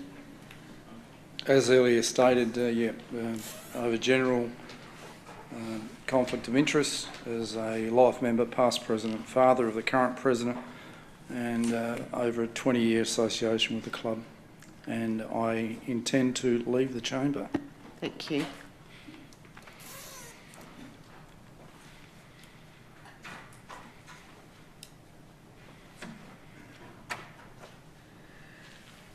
Councillor Themeliotis. Everyone keeps changing their buttons. I didn't think I was the first one to press. You weren't. You were councillor. It was Councillor Platten, then somebody turned it off, and then somebody turned it on. I didn't. I had Councillor Platten first. Was that right? All right. There's a mystery thing happening here. Hang on. Let me just. So I had Platten, Davis, Dew, Themeliotis. Yes. Was that the? And then that was not what appeared here. Go ahead, please. Sorry. Apologies, everyone. Thank you, Mayor. I would like to move, if I can, 1, 2B, 3 and 4. Okay, so if you'd just like to check on the screen that that's accurate. Yes, thank you. You happy with that? Yep. Go ahead. Council, I think I see this chamber as a chamber of substantial movement, a chamber willing to take a step forward instead of continuing with the status quo. And I think it's important tonight that we had both parties come and speak to us. And we had the opportunity to ask both of those parties questions. And some of those questions were really relevant. Some of them I really wanted answered. I see an opportunity here for our community to take control of an asset and for community money to potentially stay in our community. I think that this is a fantastic opportunity because it's for 2 years. And if, you know, I've made some disastrous judgment call here and it all goes down the drain and the responsibility is too much and the Tigers couldn't possibly deal with it all, then the new chamber in 2 years' time will have the opportunity with 2 years left in their term to make different decisions. But I really don't see that happening. I see an incredible group of sports people who really want to make a go and really want to make changes to a facility that has, quite frankly, not changed since I was a very young child trying to dribble a ball. We've heard a lot about dribbles tonight, nose dribbles, and I want to see our community get given a go. So I implore you tonight to take a shot on some people that came and gave a representation to us.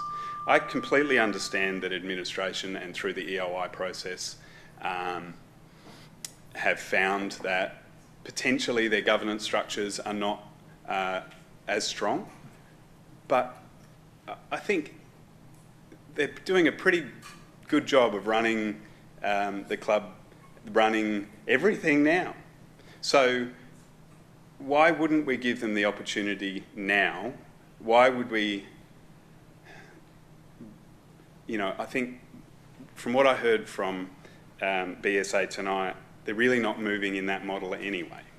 So, you know, my pitch is to give it a go, and I really do believe in it. Thank you, Councillor Davis. Thank you, Mayor. I'd like to second and just quickly speak. Basketball SA presented a strong submission with established government systems and financial capacity.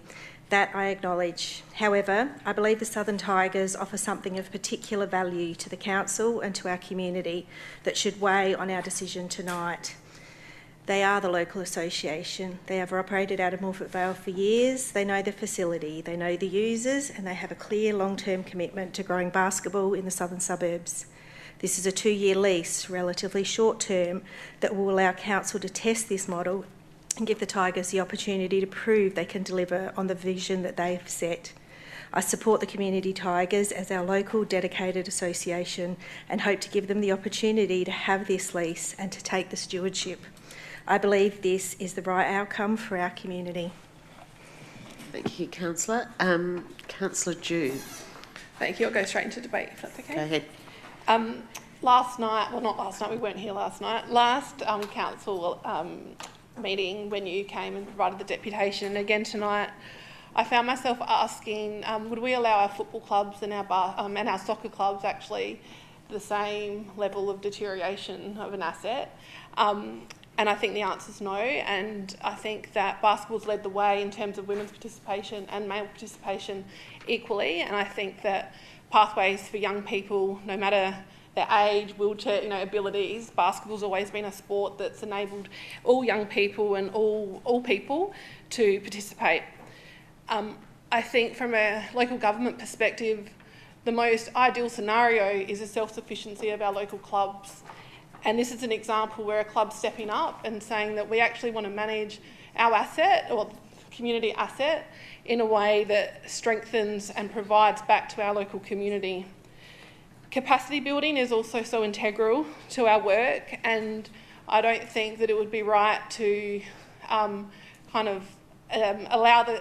the club to have a go at this without actually council wrapping around and supporting that and scaffolding what's next. I've already mentioned as well about pathways for young people, and we need a regional facility that makes young people, they watch the World Cup, Women's World Cups next month, and we want more young girls and more boys to say, hey, we want to play basketball, but we want to go into a facility where we want to be, and we want to be proud of being in it.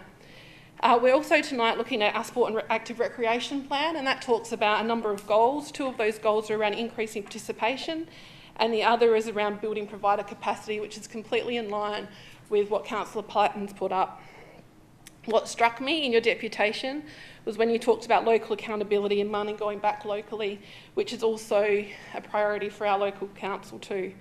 So as Councillor Platten said, 2 years is an opportunity to scaffold and support the club. It's an opportunity to test a new way of doing things, and it's an opportunity to see, what's possible in the partnership going forward. So I'm absolutely in support of this tonight. Thank you. Councillor Themeliotis. Can I start with some questions? Go ahead. Can I just confirm, has council committed any funding to upgrading this facility yet? Through the Mayor? No, there has been no funding committed. One of the deputies talked about make good. Can council staff let me know or give me some advice on how long do they believe it's going to take to make good of the facility, and who is responsible to make sure the facility is made good? Through the Mayor, the make good requirements have been notified to the current lessee. We acknowledge, given the current lease ends at the end of this month, that those all those maintenance obligations may not be met in time. We have sought advice on how we can manage that. There is a number of ways of managing that. We can enter into a licence agreement with the existing lessee which allows them to undertake works while the facility is leased elsewhere. So there is a number of ways to manage that, should they not be the lessee going forward. And then if there's any problems, it's council's responsibility to be on to the group. Yes, that's correct. The licence agreement would be between council and the current lessee. Absolutely. Okay, thank you. Can I go into some debate? Go ahead. Thank you very much. I support approving a 2-year lease with Southern Tigers Basketball Association. This is not an organisation that's appeared out of nowhere who is asking for the keys. Southern Tigers is there and always will be there as the key user of Morphett Vale Basketball Stadium. They know the stadium, they know the users, they know basketball in the south, and importantly, they are part of the community this facility exists to serve. The report itself tells us that Southern Tigers demonstrated strong alignment with council's strategic objectives, basketball participation pathways. I was never going to spit that out. It says their proposal provides continuity for existing users with minimal disruptions. Basketball is one of the most popular team sports, and I believe this facility should be managed in a way that keeps local basketball community at its heart. The 2-year lease gives Southern Tigers the opportunity to demonstrate what they can deliver and have direct responsibility and accountability for the stadium. We also have a $750,000 state government commitment towards improvements to this stadium. While council isn't currently in a position to make a financial contribution, that doesn't mean the advocacy for this facility stops. And there are other funding opportunities that we can pursue. And I believe that there is a willingness across this chamber to support Southern Tigers in advocating and securing investment to improve the facility for the long term. So Southern Tigers, you're not in this alone. Because Southern Tigers is about much more than basketball and much more about a team and much more about the competition. It's about the kids. For many children and young people across the southern suburbs, community sport provides somewhere to belong. It provides trusted adults, friendship, discipline, routine, and a place to succeed. For young people who may be doing it tough at home or school or elsewhere in their lives, Southern Tigers has become an incredibly important part of their support network. And that social value of community sporting organisations is something that's very difficult to capture in a balance sheet. Southern Tigers has an opportunity here not to simply operate the stadium, but to strengthen a community hub for basketball in the south. Thank you. Councillor Greaves. Thank you, Mayor. Look, I too rise to support the motion that's been put forward by Councillor Platten. Look, I think that, firstly, I'd like to say thank you to both the Southern Tigers and also Basketball SA for actually putting forward their case to council for us to actually consider what opportunities are available. And I certainly acknowledge Basketball SA's willingness to, I guess, try some different things within a lease model to actually engage with Southern Tigers to allow them to take on more responsibility. I guess I'm not wanting to go down that path, and I was speaking to a few elected members as part of the discussion we had when we considered in confidence the EOIs. One of the things that I'm really keen on not doing is simply doing what we've always done, because quite frankly the investment into the facility by Basketball SA over those many years is simply not good enough. Not so much good enough for council, but actually just not good enough when it comes to supporting an integral sporting community that lies within our boundaries. Basketball SA, again, I think, thank you for the opportunity for us to consider your EOI, and I certainly take on board what was said tonight in the deputation, that the relationship between BSA and Southern Tigers doesn't change. They are still part of that group, and they will still utilise the facilities, whether or not it's managed by them or Southern Tigers, and I'll take them at their word for that. What we have seen is Southern Tigers come to us with a proposition quite some time ago, which not only puts them on the front foot in terms of managing, but it also puts them on the front foot in terms of actually ensuring that the investment that they make within the basketball community is actually reinvested into the facility. We do need to try something different, It is a different approach, certainly within the city of Onkaparinga around this particular facility, but I think, a 2-year commitment between us and Southern Tigers is something that we should proudly stand by, and let's see where it goes. I am absolutely confident that they have the passion and the drive, and hopefully we will be able to, I guess, as Councillor Themeliotis said, provide that scaffolding and support to ensure that it is successful. And in 2 years, let's see how it goes.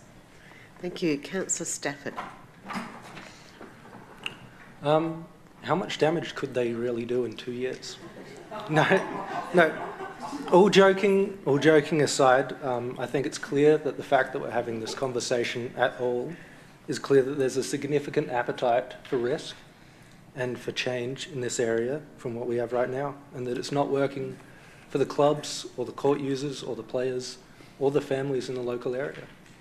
And I think it's fair enough that Basketball SA has acknowledged this, and that's appreciated going forward. But I think as it stands, all parties here are interested in seeing great change. And this is I believe to be relatively low risk change of leadership that, if it is an issue, could be rectified in 2 years, but otherwise could be a slam dunk or alley-oop or other basketball term, not to labour the point, but I think this is a good step going forward. Thank you. Councillor Platten, did you wish to close debate? Yeah, just quickly, thank you, Mayor. I just wanted again to thank Mark and Erin and Kim for coming tonight. Often to do a deputation can be like coming into a lion's den, and I genuinely appreciate that's where I started with council. The word that really stuck out to me after everyone spoke tonight was opportunity, and I do see this as an opportunity. I see this as an opportunity for us to move forward and not move forward too much. I don't want to travel that path. We can all do puns, Councillor Stafford. But I really do see it as an opportunity, and I hope that you vote for it. Thank you. I'll put the motion. All those in favour? Against? That's carried unanimously. Thank you, everyone. Councillor Fisher can be rejoined, but given it's 8:30, I'm going to call for a 5-minute break. Thank you, Councillor Themeliotis, Councillor Greaves. All those in favour? Great. I'll ring the bells in about 7 minutes. We're up to item 10.4, so page 89, and I'm just checking that the recording's on. Yes, it is. Yep. Thank you very much. And this is, we do have a quorum, everybody is back, thank you so much. So the item, Councillor Fisher. Thank you, Mayor. I rise to support the motion as written for live streaming. And do you wish to speak? Right. So items 1, 2 and 3, is that correct? 1, 2, 3, please. Yep, great. Do you wish to speak to the item? I can close debate, can't I? You certainly can. Not at this stage. Councillor Platten. Thank you, Mayor. I would like to second, if I can. And do you wish to speak? I would love to speak. Go ahead. When I campaigned for the 2022 election, one of my 3 words that I used was transparency, and I really do believe that now that we've got the audio-visual equipment, we have the capability. The Mayor, I'm sure, will have a giant red button in case we say anything terrible. I do believe that of a Tuesday night after April, I would like to sit at home and watch some of my colleagues debate. And I think a lot of people, I can think of a number of scenarios that they might not be able to come in to sit in the chamber and wait the 2 days to watch the YouTube video. And if you're interested, that's Onkaparinga City, you can follow. It's fantastic to watch the recordings on YouTube. But I think this is an opportunity for us to show the community that we are transparent. We have invested in new equipment to allow this to happen, and I think the time is right. Councillor Ehrman's question or debate? Just some questions first, if I can. That's just of staff. Are elected members exempt from any defamation proceedings on matters said in the chamber? Thank you. Our governance team are on call. Off you go. Through the Mayor, no, they're not. So staff and elected members, as well as members of the community doing a deputation or a presentation, nobody's exempt from defamation. Would the City of Onkaparinga provide elected members with legal advice, support or representation for any inadvertent disclosure of confidential information or potentially defamatory comments that were captured during live streaming? That's really a training question. I'd probably have to take that one on, through the chair, I'd probably have to take that one on notice. I think what we could potentially do in the interim is provide some training to elected members if you were interested in that, based on your responsibilities under the Act and the behavioural standards. I guess perhaps answer any questions that you might have. Elected members are responsible and ought know what is confidential. I think in the report I also spoke about Council's record of recording council meetings to date, and there's only been 3 instances where we have had to review the recording, and only 2 of those instances where we've had to edit some of the content. So in terms of risk, I think when we're recording, we're also in a public environment, so what's being said or the risk to yourself or staff or members of the public is already live and actioning in a public open environment. Just in the report, just wondering how many metropolitan councils were actually canvassed when you're doing your review on this? Through the Mayor, I spoke to 27 councils. Yep. And how many metropolitan councils audio and visually record their meetings? Through the Mayor, I knew you were going to ask that question because I don't actually have that to hand, but from memory, I think it was around 16 or 17, and I can certainly provide you with an update on that either live stream and record or just record. Some of them also just record audio and not visual. So it's a bit of a mixed bag. So just because people are audio recording, I guess that's what I was alluding to. How many of those have taken the step of doing the live streaming? Through the Mayor, I'd have to go back and double check, and I can certainly provide you with that information. A number of the councils that are live streaming have been live streaming since COVID. And just one more question before I have a couple of comments. I'm just referring to one of the informal questions that were tabled in the emails today from Councillor Themeliotis. The question was, in the event that confidential, defamatory or otherwise inappropriate information is inadvertently broadcast live, what is the specific operational protocol for stopping the live stream, and who will have the authority and responsibility to take that decision in real time? The response, in part, the presiding member will have authority to direct that a live stream be paused or ceased when circumstances arise that make it inappropriate for material to be recorded or published. My question is, would it be too late by then? Do you want to answer? I might just start and then ask the staff to continue. So the same, that is true now. If there are people behaving inappropriately or outside of behavioural standards.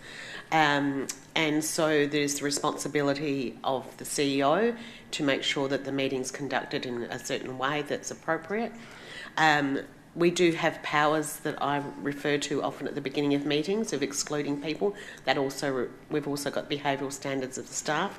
This is not a parliament. It does not have parliamentary privilege. So every staff, deputation, members of the public, all of us sitting around the table as councillors all have to abide by the laws of common decency as well as under the Local Government Act. But I'll just see if anyone else wants to add to that. Okay. Anything further, Councillor? Yeah, just I'll have a debate now. Okay, go ahead. Pretty obvious from the outset, I strongly oppose the live streaming of this council meeting. I'm also concerned that on page 92, the administration considers that a dedicated delay function would deliver limited practical benefits and is not necessary to support the introduction of live streaming. We don't even know the total cost of the live streaming function. With reference to the response from Councillor Themeliotis' informal question on cost, as identified in the report, it says in the report, as identified in the report, final costs are yet to be confirmed. Subject to Council's decision to live stream, those arrangements being finalised, the actual ongoing operational costs can be communicated to Council as part of the implementation process. I would have thought that's back to front. I've done a bit of research into live streaming, and interestingly, the City of Charles Sturt, who do not even audio-visual record their council meetings, let alone live stream them, debated this topic a couple of years ago and weighed up a range of competing considerations and made the decision not to live stream their council meetings. From the website, factors debated including the potential for misuse or screenshots and video to the potential of mocking, defamatory and hypercritical commentary. This was weighed up against the consultation sentiment and the improved access for people who may not be able to attend the live meetings. Members of the public also have the opportunity to attend council meetings if they so desire, and they're able to. I acknowledge personal attendance may not be possible for some, but in reality, how many members of the community would really be interested in watching a council meeting live? I see the risks to council and elected members far outweigh the benefits that will be taken up by a handful of members of the community. I do not see this as an issue of transparency. As you should know by now, I'm all for accountability and I'm not opposed to live streaming because I'm trying to hide something.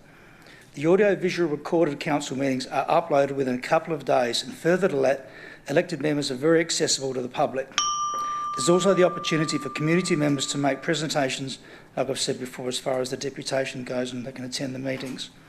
A flippant comment without any intentional harm could cause a mountain of grief, not only for the speaker but also council staff.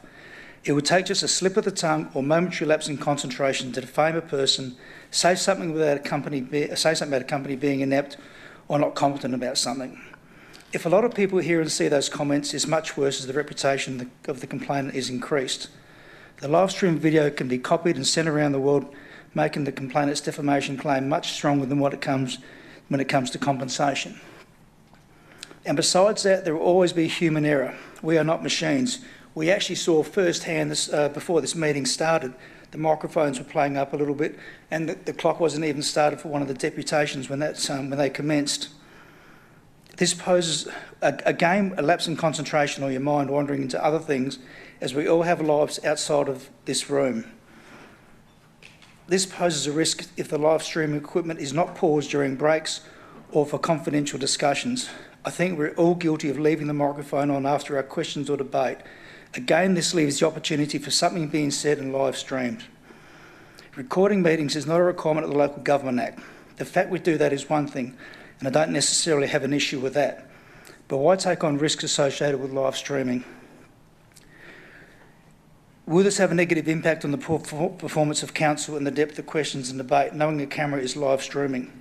I also make the point here that we're not professionals. We all have busy lives outside of this room and are human after all. Having said that, a 2-day window provides the opportunity to review the recording prior to releasing it to the public arena, and I think that is a comforting safety net. And as I said, I don't support the live streaming, but if the council does travel down this path, life will go on, but I think a delay function is imperative. Thank you. Councillor Pritchard. It was a good debate. Thank you, Councillor Yeomans. I'm just going to try and process that for a bit.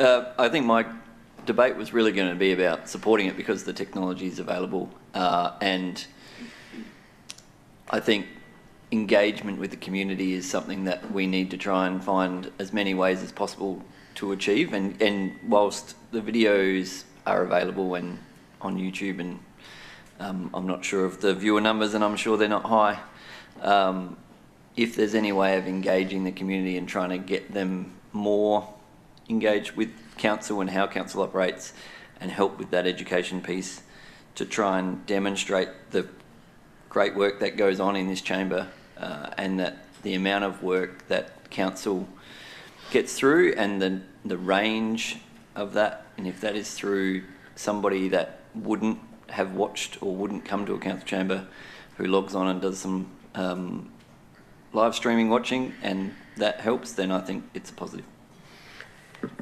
Councillor Bell, question or debate? Debate, please, Mayor. Okay. Thank you. I think quite a bit has already been said, but I just wanted to reiterate it. But I do support the live streaming. I have to say that in 2022, when I first became an elected member, I was quite shocked, particularly coming out of COVID, when we all went online, that we didn't have live streaming. So, and then of course, to experience the sound system at the time and then hear from people in the gallery the problems we had, it's been amazing to watch the slow progression, but ticking it off slowly, that we've improved this room's sound system, and I think it's a natural progression for us to go to a live streaming. I don't think it would cause any problems. I think, if anything, it would help curb behaviour and hold people to account, and encourage them, hopefully, to behave more professionally and appropriately, respectfully, working collaboratively, and we would also be seen to be doing that. And you never know, there might be some nerds out there that will be wanting to watch it every week, or every month, I should say, just like they watch Parliament Question Time, some of them. So I do very much support. I think it would increase trust and transparency. As others have said, it would help inform community, more participation. Ticks another box for me of things that we're doing in this as a chamber. I think we're showing incredible leadership, and it's part of our legacy. Thank you. Thank you. Councillor Davis. Thank you. I just have a question, and I'm genuinely curious. Do we have any numbers on how many people access the recording and what sort of audience we currently have? Yeah. And do we anticipate that it would rise at all? Through the Mayor, I do indeed have numbers. I don't have them with me, so I can certainly provide that to you after the meeting. In terms of additional participation, that's a bit untested. None of the councils that I spoke to actually had recorded that change from recording to live streaming. Thank you. I might just add that, just talking to some of my peers in other mayors, the live streaming doesn't necessarily increase the numbers, but it increases the type of viewer.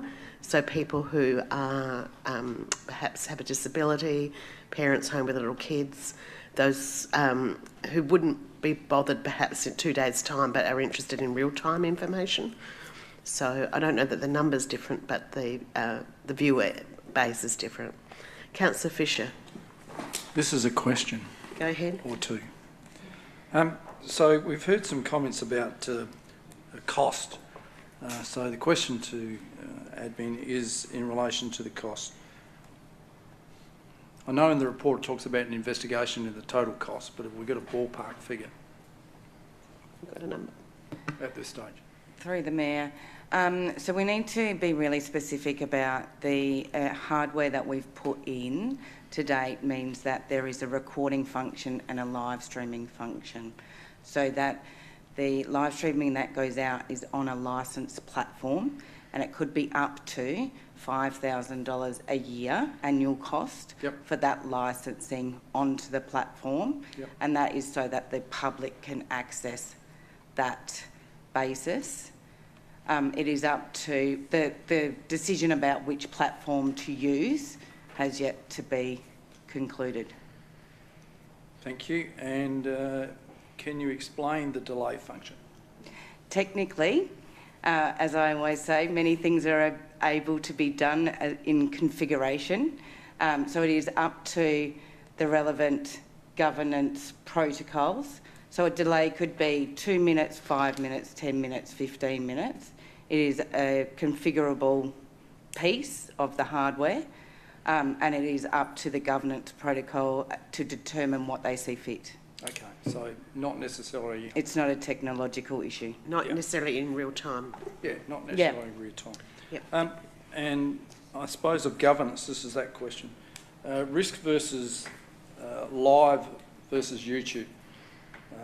You reported on a couple of instances where you've had to amend conversations. I'm not sure. Can you explain that part to me and how you see the risk of it live stream with a delay compared to the current situation with YouTube? Through the Mayor.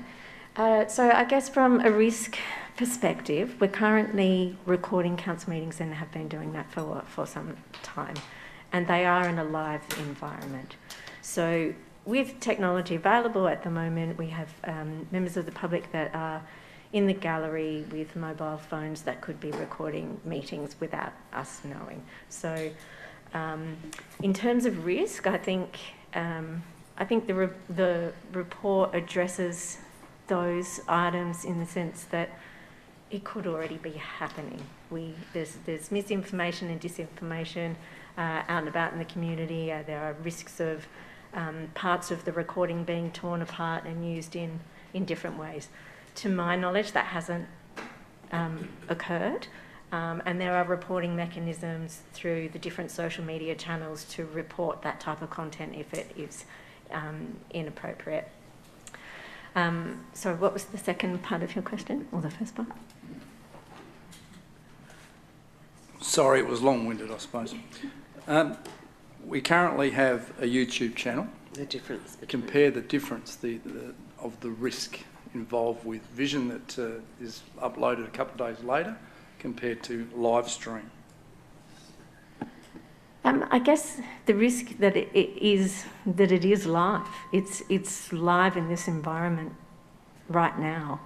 With YouTube, we have the opportunity, and with our recording, the reason why we want to continue holding on to that recording for that 48-hour period is so that we can review it. I think the risk for council in publishing a recording that does contain defamatory information or confidential information is also a concern, and probably much higher given that everything happens in real life time at the moment. So, yeah. And I think you had another question about... No, I think you've answered his questions. Yeah. Okay, Councillor Fisher. Councillor Dew.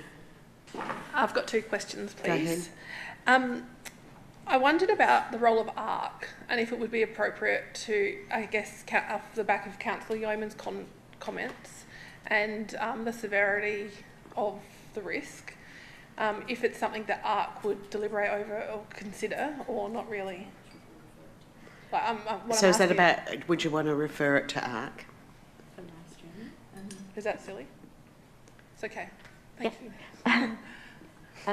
Through the Mayor, we could refer it to ARC. We did refer a report previously on recording to ARC and recording of confidential information, and also the recording, I think the chair of ARC was during the actual meeting in September 2024 referred to council that ARC meetings not be recorded. So it's certainly something we can do.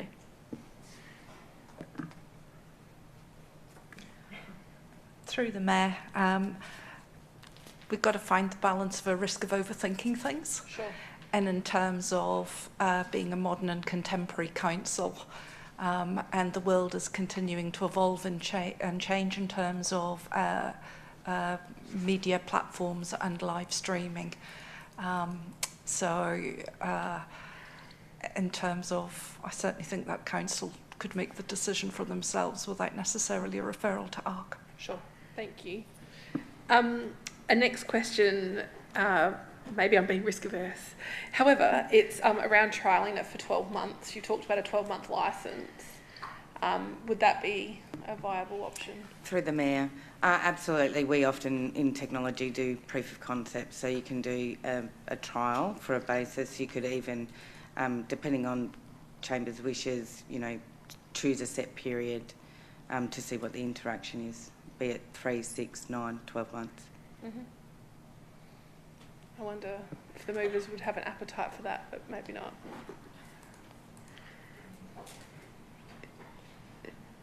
Are you proposing an amendment, Councillor, or are you just amusing?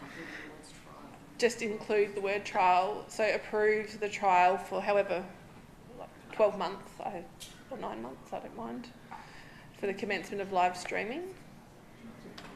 Does the mover support that? Councillor Fisher? Support that. And Councillor Patton? Yes, I support that.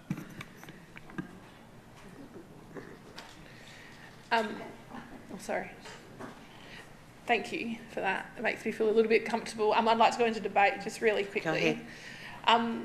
What I'm thinking about is, obviously, I thought this was going to be an easy decision, and then Councillor Yeoman spoke about some of the concerns that he raised, and I thought, okay, this is interesting. And I understand about contemporary practice and being approachable and accessible to community. There's also this other thing that I think is a little bit incessant and on the rise as well, and that's that people feel that they can pile onto others in an online environment. And I know all of us who are on social media experience that, and how words can be misinterpreted within these settings as well. And I just think that currently as it stands, it's somewhat contained. It can still happen, which is fine. I just am mindful that we're not setting other elected members or each other up in future chambers for people to use that as leverage on elected members that are here, giving up a lot of time, doing a lot in our community, and take our role really, it's a privilege for all of us, and I think everyone's here with good intentions. So I would hate for social media to be a platform that people misuse that information. So that's sort of a consideration for me. But I think a 12-month trial allows us to measure if it's created the value that we hope it has. Can I add in, if council wish to go down the 12-month trial, that we add into the resolution that we will bring a report back in 12 months, and that closes the loop for council to consider, or councillors to consider.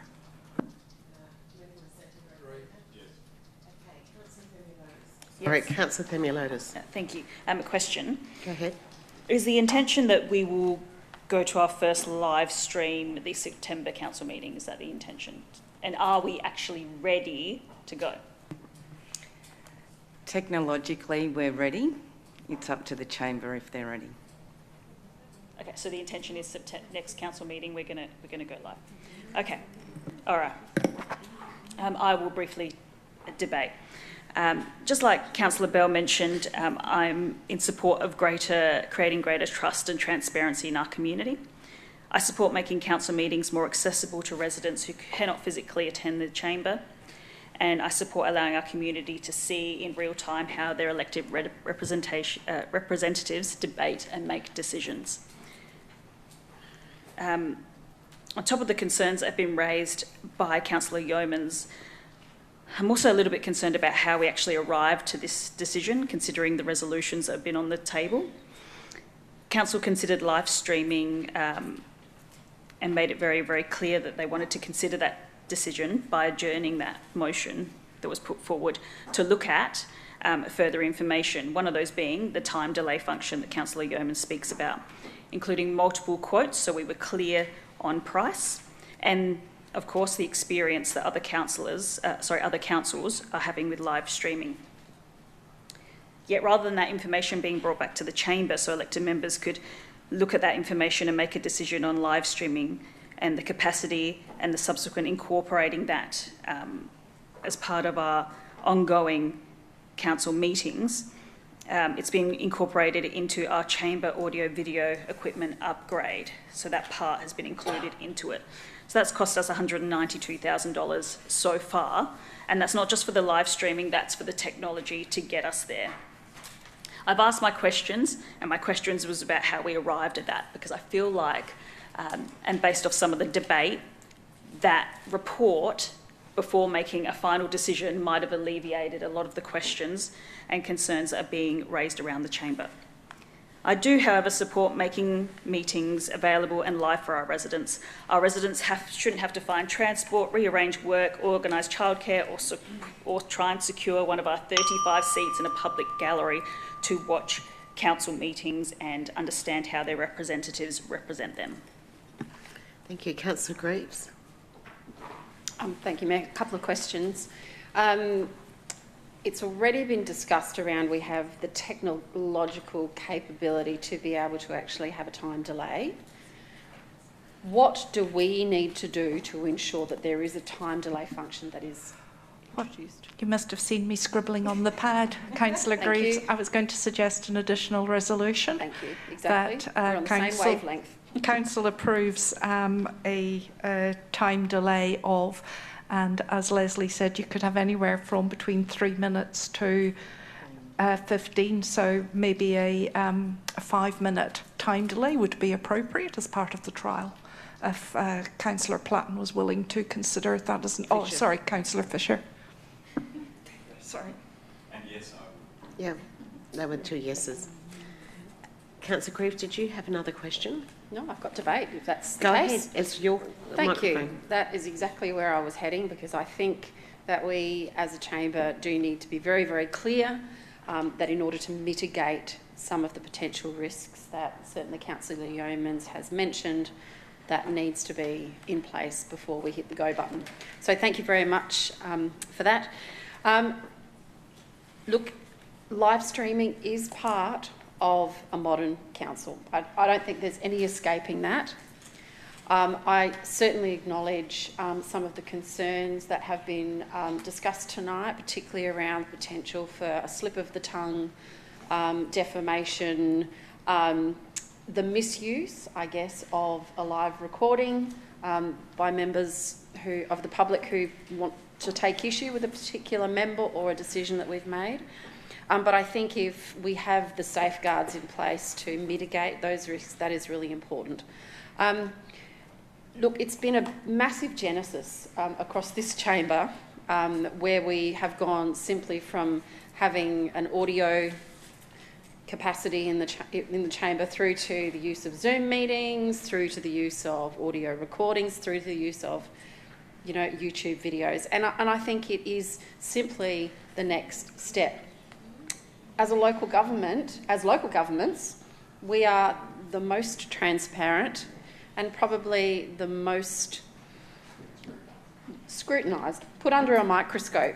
You know, we are very clear, you know, in the decisions that we make. Certainly, there are things that we do in camera. However, they're for a good reason. Look, I do think this is a logical step. I'm glad that we're doing it for a 12-month trial. I think it'd be really interesting to see what the response is and whether or not it actually does tick off some of the concern boxes that some members of our community have. I think, you know, part of the next Chamber's training would probably really need to include some more around public speaking, you know, getting the confidence, understanding that, you know, you have a camera, hi everybody, you have a camera trained on you all the time, and I certainly wouldn't want to see it actually stymie some of the discussion or debate, or indeed, you know, not have elected members actually get up and do what is their right to do, and that is to actually discuss and debate issues that matter to them and their communities. So some additional training for future chambers would be awesome, and look, I do support this. Thank you. Councillor Fisher, did you wish to close debate? Yes, but I've got two final questions. Go ahead. So there's been some discussion around the chamber and in the ether in relation to the delay. So when this report first left us, if you like, it was supposed to return from March 23rd. Is there any explanation in respect to that? So through the Mayor, the project was originally budgeted for as part of the, I think it was the 24-25 budget process, following the resolution of Council to explore options. It was also identified that the Chamber would be requiring an audiovisual upgrade within the next couple of years. And so that project was rolled into the audio-visual project, and live streaming was explored as part of the upgrade. Because of the advances in technology that have occurred since that original report was written, the live streaming capacity for the technology and the audiovisual didn't come with an extra cost.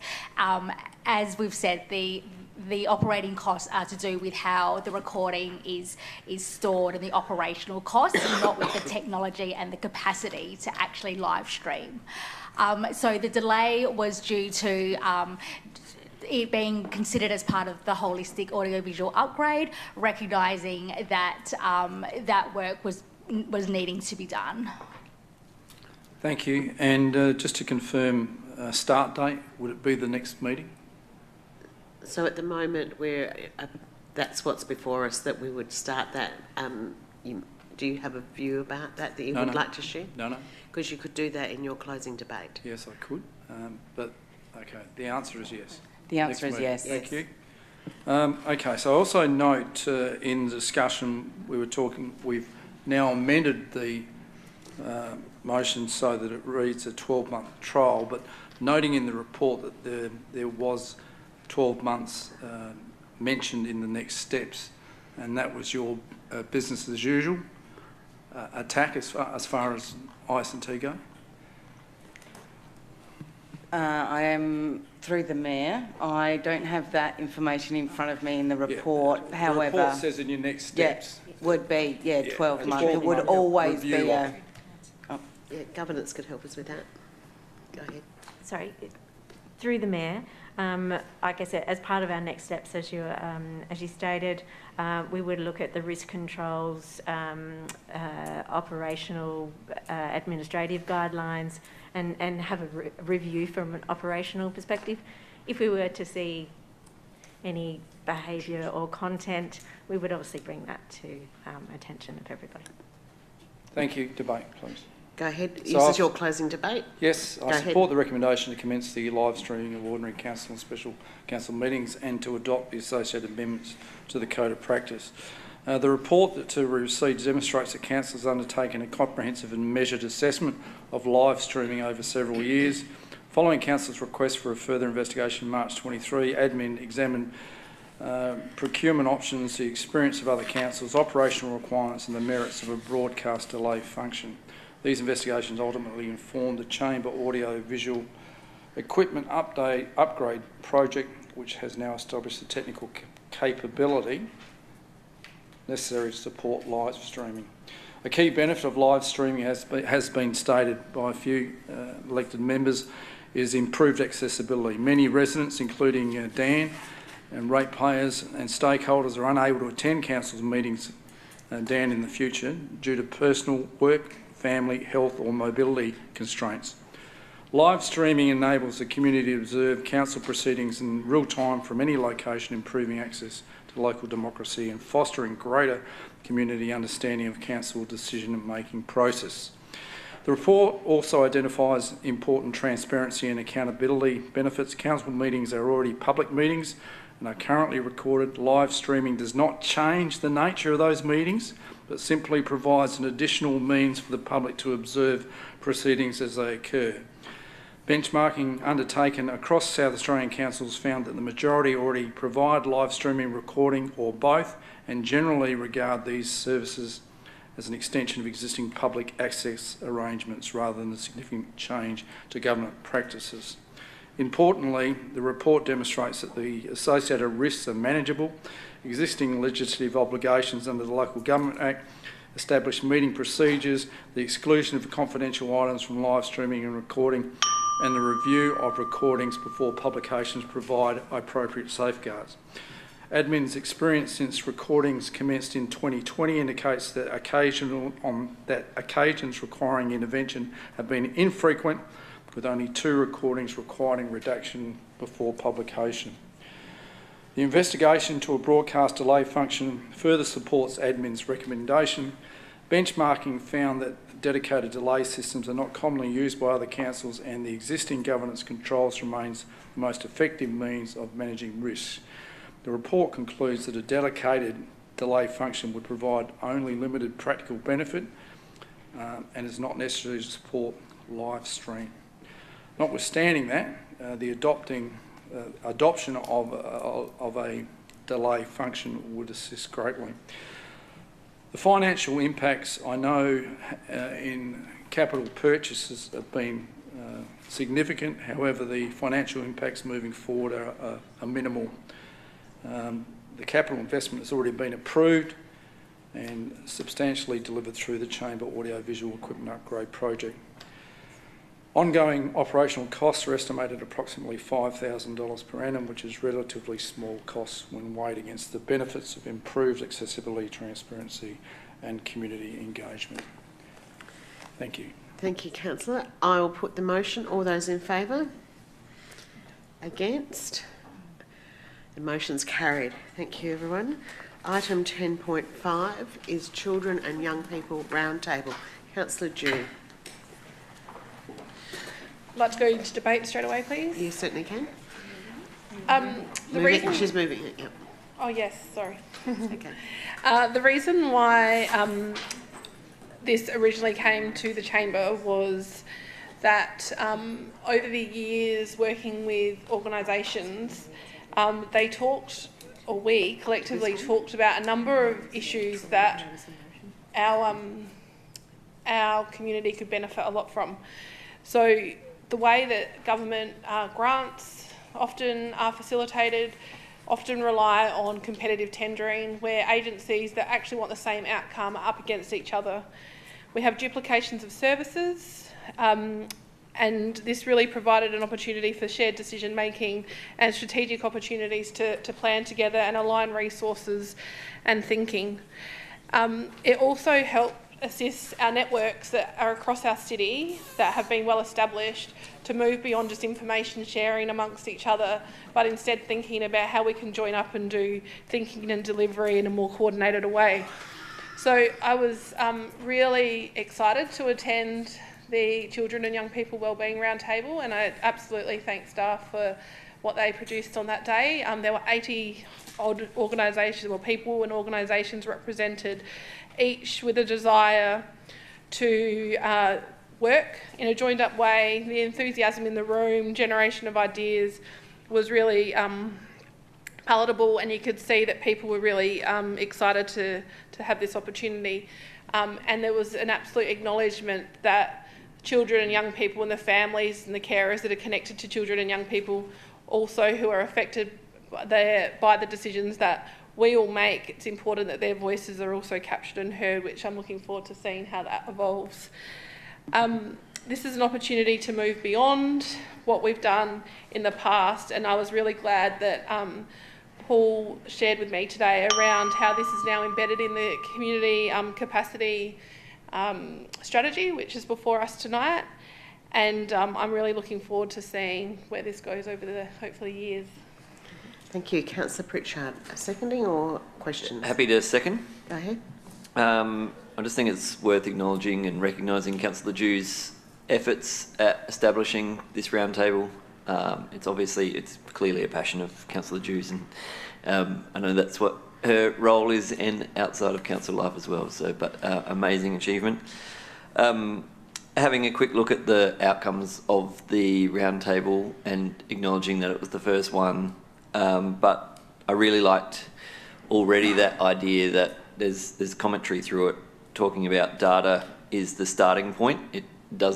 It's not the label, and I think that is a really key component of how this report was written. And like many things that we've investigated over our time in the chamber, people think that the first thing that's going to come out of it is a request for more things, more services or more funding, and yet the outcome of this is around more connection, which doesn't necessarily mean more money or more services, but just a better way of doing it, or a more localised way of doing it, which is the way that this has been focused, which again I think just highlights why doing this is so important, because that's a really key finding. And then acknowledging how this roundtable has managed to produce 11 prototypes already in a 3-hour workshop with community groups to actually come out with, wouldn't call them concrete outcomes, but outcomes from their brainstorming, and sort of practical ones as well that have already got an opportunity to move forward. So I think it's been a great initiative, and I think obviously well run, and then the report is showing us what can be done out of something like this. Thank you. Councillor Drew, do you wish to close? I'll put the motion. All those in favour? Against? Carried unanimously. And yes, thank you to the staff for a great result there. 10.6 is the Community Capacity and Connection Strategy. Councillor Davis.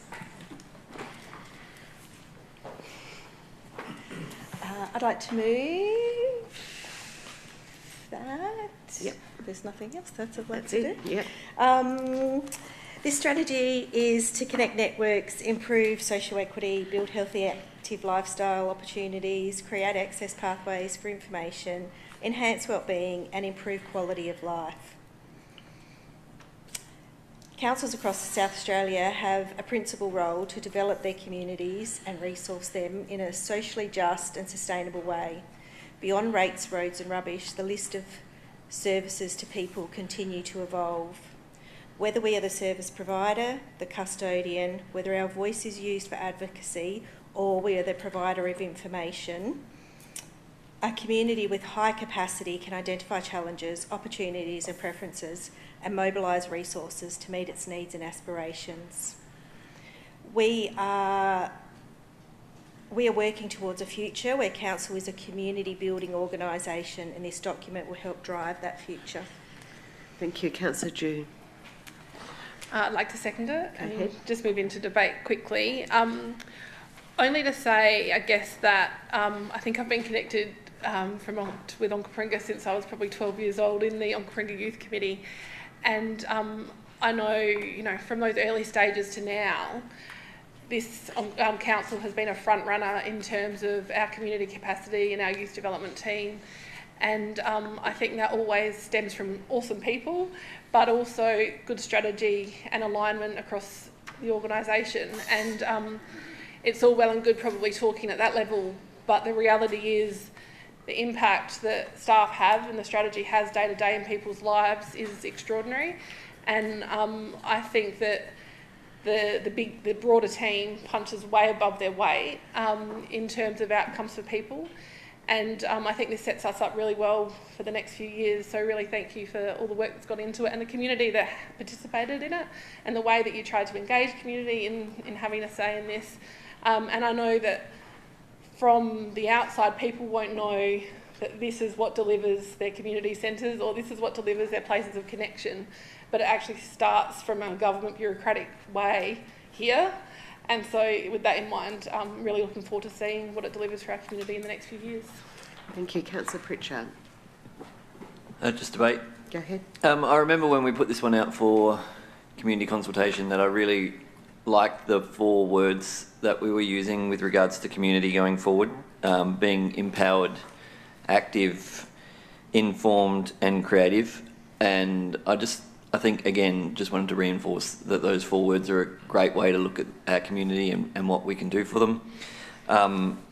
This is, the second part of this is endorsing the empowered plan, and so I think this is the first of these 4 implementation plans, which is going to provide that pathway forward that Councillor Dew talked about. We're going to talk in a minute about the sport and active recreation plan, which is going to be replaced, or not replaced, but morph into the active community implementation plan when that gets developed. So yeah, I think it's a more connected way of approaching community. Thank you. Councillor Davis, did you wish to close? Just to say thank you very much. I think it's a fantastic document to sort of shed some light on where we're going and what we're capable of doing. Thank you. I'll put the motion. All those in favour? Against? That's carried unanimously. And congratulations, everyone. Good work. Item 10.7, the Sport and Active Recreation Action Plan. And Councillor Davis. I'm happy to move. My notes are not so great on this one. Servicing 1.8 million visits to our recreation facilities and increasing children's and adults in meeting the need to the recommended participation of physical activity level is a fantastic outcome. Plus delivering 60 projects at $37 million across the span of the previous plan. I'm really excited for the targets and the prospects of the new plan within this strategy and looking forward to the outcomes. Thank you. Councillor Dew, question or second? Happy to second. And debate? Only to say what I said in the last debate, I believe here as well, that the work that we do with our sport and recreation clubs is fantastic, and if anything, it's going to grow and build because of some of the foundations that have been laid over the more recent years, I think, and so this is a wonderful launch pad into what's possible for our local clubs, and really appreciated seeing how council has iterated and had a go at some of the motions that have come through this chamber and therefore created better conditions for our sport and recreation users across the city, and I'm looking forward to seeing this come to life. Thank you. Councillor Pritchard. Similar to Councillor Dew, I think it's important to recognise how this plan has helped the council move forward over the last 5 years. A number of sporting groups have come to us and they've referenced these plans, and I think that that's really important for the community to understand that strategies feed into plans, and the plan is how we maybe prioritise works or where we focus our attention. Sport is not disappearing from the council agenda because the name is not in the plan. Now that we're moving to an active plan, it just is encompassing it. And I think, yeah, it's obviously been a successful plan with regards, and I don't know how many times I've said plan in this conversation, a lot. But they're good. Plans are good. Spoken like a good engineer. Councillor Davis, did you wish to close? We love a good plan, and we've seen the emotion and the buy-in from some of our sporting groups just tonight that are going to link to this plan, so I think we're on a really good trajectory. I'll put the motion. All those in favour? Against? Carried unanimously. Thank you. That's appreciate those last few items all being from the same team, so it's a Mount Everest piece of work that we've all been witnessing for those 3 items. We now move into a different part of the organisation, and 10.8, Councillor Fisher. Yeah, I'd like to move the motion as written. Thank you. And debate. Go ahead. I rise in support of the motion to approve the licence for the Sellicks Beach Historic 1913, we were told tonight, motorcycle races to be held in March 2027. The recommendation is based on a thorough assessment process, extensive community consultation and nearly a decade of demonstrated experience in delivering this event safely and responsibly. First, the consultation results show clearly community support. Of the 133 submissions received, almost 82% supported the event, while approximately 18% opposed it. Whilst the objections regarding environmental impacts, beach access, noise, traffic should be taken seriously, the overwhelming majority of respondents expressed support for the event proceeding. Second, this is not a new or untested event. The races have been conducted biannually since 2017, and after each event the organisers have worked with council and government agencies to improve management practices. Significant changes have already been implemented, including reducing attendance from 10,000 to 3,500, as we heard today, per day maximum, introducing controlled ticketing, relocating parking to private land, operating shuttle services, expanding temporary fencing and strengthening environmental and cultural heritage protections. Third, the licence before us is subject to strict conditions. Exclusive use of the beach is limited to the 2 event days only. Detailed risk management plans, emergency response plan, the hooded plover management protocols and measures to protect Aboriginal heritage sites will all form part of the approval framework. Council officers, environmental staff, security personnel, SAPOL and emergency services will all play roles in monitoring and managing the event. Importantly, the event has also delivered significant benefits to our region. It has become a unique attraction that draws visitors from across South Australia and interstate. The report identifies potential direct visitor expenditure of approximately 200 to 300,000, benefiting local accommodation providers, hospitality venues, retailers, fuel stations and tourism operators. It also raises the profile of the city of Onkaparinga as a destination for distinctive, unique events. No event of this scale can be entirely without impact. The report openly acknowledges that no set of controls can guarantee zero environmental disturbances. However, the question before the council is whether reasonable and practical measures have been put in place to minimise those impacts while allowing the community to enjoy economic, social and tourism benefits the event provides. The evidence before us suggests they have. For these reasons, because the recommendations include the safeguards for the environment, public safety, cultural heritage and local business, I support the motion and encourage you to do the same. Councillor Platten, are you seconding the motion? Thank you, Mayor. I'd like to second if I can. Go ahead. And I'll speak to it. First of all, I'd like to thank Brenton for sitting here and listening to us drone on about a whole bunch of other things while he eagerly awaited to hear. Brenton is a driving force behind this event, and if every event could have a Brenton, I think it would be run exceptionally well. I had the privilege of attending this event in 2023, I think it was, and with others, and it was eye-opening to see how well it was run.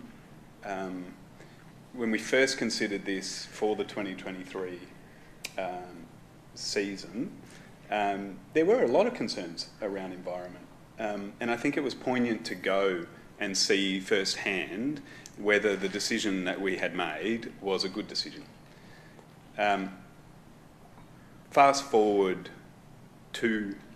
this one will be 2 seasons' time, and the event has continued to evolve and take on responsibility and listen to criticism.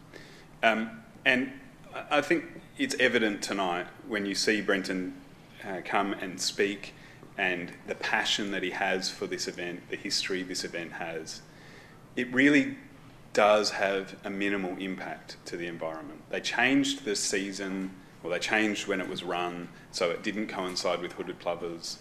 From memory, I think they shortened the track so that it impacted less of the beach. You heard tonight they've limited the power of the bikes so that they make the event safer, they don't drag up as much sand. And I really do support the event. I'm an environmentalist way back when, but this event is run the way events should be run, and I think it would be remiss of us not to support it. Thank you. Councillor Greaves. Thank you, Mayor. Look, I wholeheartedly support the motion. I too would also like to acknowledge Brenton and his team, and over the many years that they've actually come to this chamber. And I actually recall some of the earlier approaches, and there was significant opposition to it. And each and every time there has been an issue, whether or not it's the plovers or the Pebble Beach or the environment, they've literally responded positively. And I think the proof is in the pudding. What we see now is an extraordinarily well-run event, an acknowledgement of community and an acknowledgement of all of the issues that could potentially be impacted. And I think kudos to Brenton and his team. It's a great event, and I think we as a city absolutely should continue to welcome it. Thank you. Councillor Yeomans, question or debate? Just one question first. Go ahead. I'm a supporter of this. I just picked up something on Appendix C, which was the Silver Sands Beach Club on-site meeting. Just want to clarify these things have been dealt with, because there was a couple of concerning issues here. One thing they raised was fuel handling and refuelling, and the comment there appeared to be unregulated and unprofessional, raising safety concerns, including the use of a large plastic petrol tank being placed on top of 3 stacked wooden pallets. And the other one was in relation to the power. They commented that the power cable was connected from the power box and extended down to the event onto the beach, raising safety concerns. So I'm assuming those two things have been addressed. Yeah. Through you, Mayor, that's correct. We've spoken to the event organiser, who assures us those sorts of things have been managed. Right, thank you very much. Just a quick... I note the report notes concerns that were raised in the community engagement by the public and community groups, and I've just got a snippet here from the report.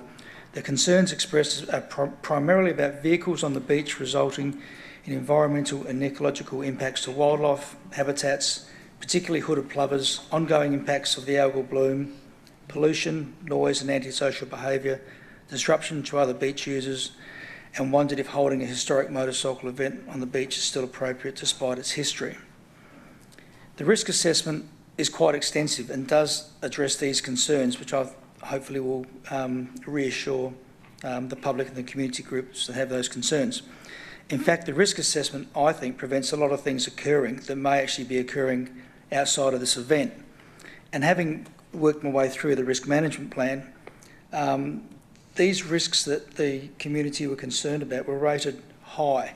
We're talking about trampling of small native plants, the displacement of hooded plovers and others, the impact on the washpool bird life, displacement of the cobblestones from the dunes, and the theft of cobblestones from the beach dunes as well. And each of those individual risks, there's 28 of them identified. They've all been well documented, and there's certainly been some mitigations put in place. Actually, to the extent there's actually an 8-page hooded plover action plan, which does include the 400-metre buffer zone, which was referred to by Green Adelaide and recommended by BirdLife Australia. So, as this is a beach that the public can drive on over summer, I see this event as a public education opportunity that can focus the community attention on protecting our natural environment, such as the washpool, the pebble bank, the bird life and the beach itself. So I guess I'm worrying it would be great if we could include some educational material or pieces within the ticketing program. But thanks very much, and I support this. Thank you. Councillor Fisher, do you wish to close debate? No, thank you. I'll put the motion. All those in favour? Against? Carried unanimously, and thank you for your patience. Okay, still in planning land, we are going to the McLaren Vale Township Code Amendment. Councillor Bell. Oh, I was first. Oh, didn't realise I was first then, but that's fine. Thank you. Yes, I'll move the motion, please, in approving the draft Township Amendment Planning Code and approving the Community Engagement Plan as contained in the attachments, and point 3 notes the results of the community engagement. So The McLaren Vale Township has desperately wanted more work done before our time, really, over and over again. And I want to acknowledge the work that council staff have done, but also members of the community and residents who have built it along the way and contributed to the improvements that council has made all along the street. Acknowledge, of course, the Business and Tourism Association and also the Visitors Centre, which is crucial to the area as well. The winemakers, the growers, the businesses along there, even the former member Leon Bignell, who's really, everyone's been advocating for improvements and change to help lift the main street and lift the area and the wine region to bring it up to the standard that it is, because it's an amazing place, an amazing area. But this will help to really bring further tourism. It's an exciting time, particularly with the concerns people have raised with a lot of businesses closing lately, and this will help to really boost that. Thanks. Thank you. Councillor Pritchard. Question or Happy to second. Go ahead. So a bit of history on this one. So this was, as Councillor Bell talked about, this came out of 2021, 2022 review, and in 2023 we, as a chamber, first used the proposal to initiate the PTI to send this out or back to the state government for review. It's taken a little bit of time between then and now to get a response for us to be able to move this to the community, but it's a document that is desperately needed. I guess just a few things to comment on inside the document. Number one, there's no changes to the town boundary, so if, a code amendment is not proposing to change the town boundary, and it's not proposing to change anything to do with the character preservation district. What it is doing is really looking at the main street area, the tourism area, the entranceways, and then providing a character area statement to try and give McLaren Vale a strong main street feel is some of the wording that's reflected in it, and try and encourage that tourism and business activity that over the last probably 12 months has really accelerated in decline.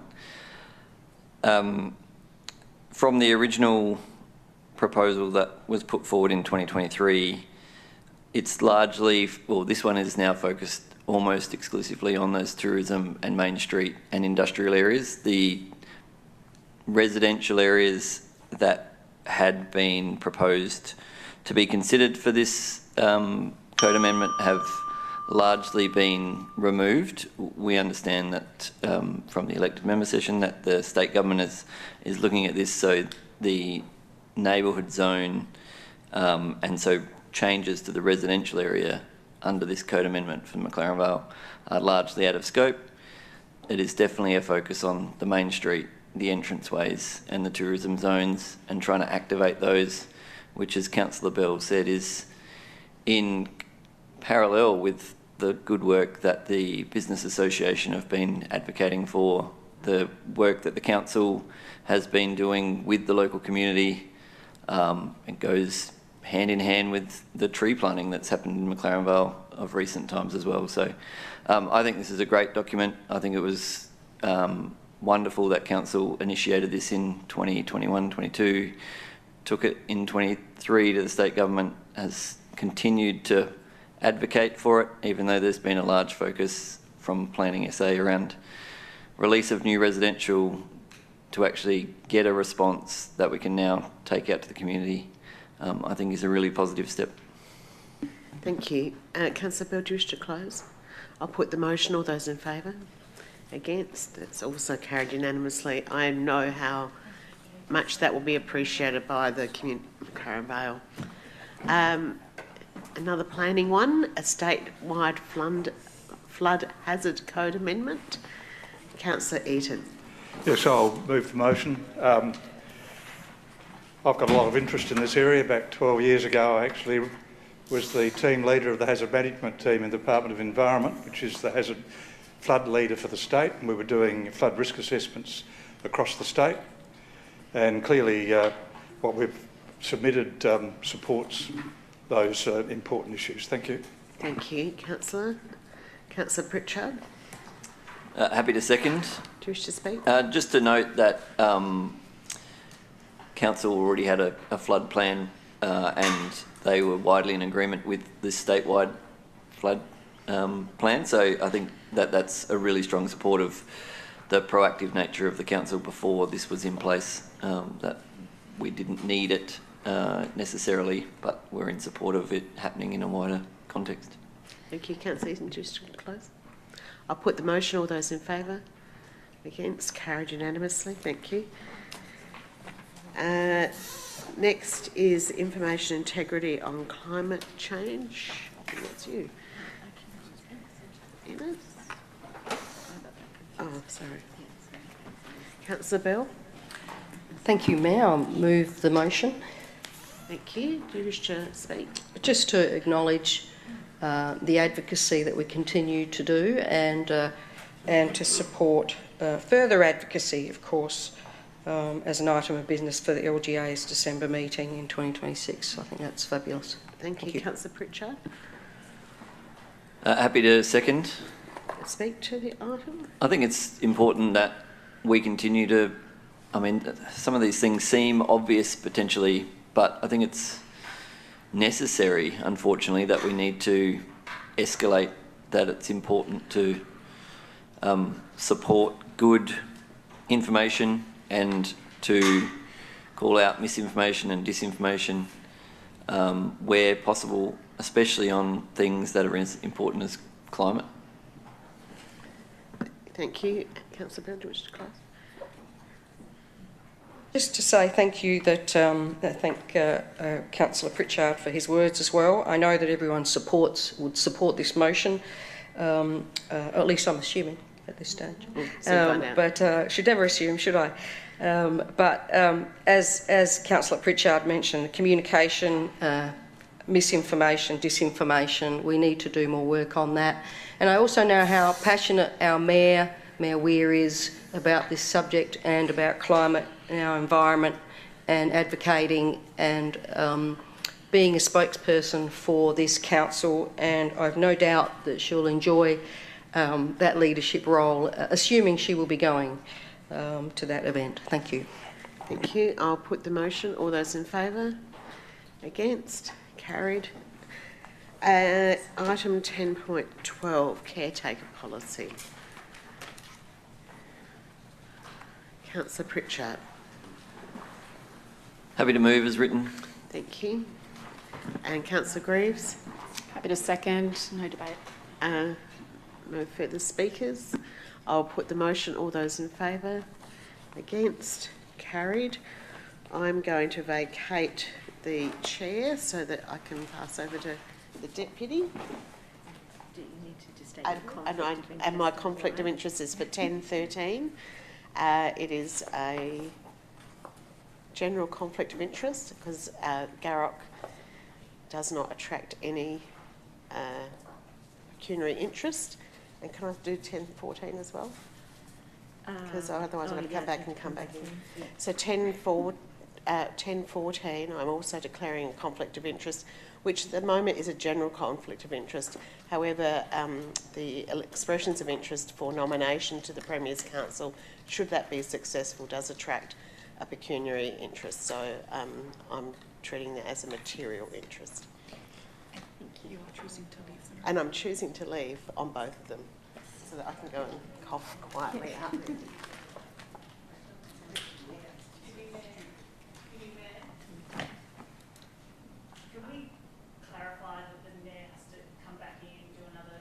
No.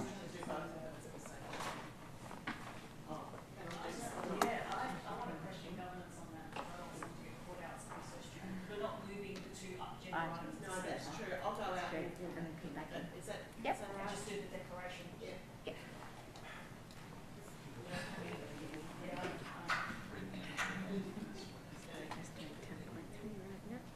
Okay, thank you. Item 10.3, Local Government Association call for nominations for GAROC members. Councillor Eaton.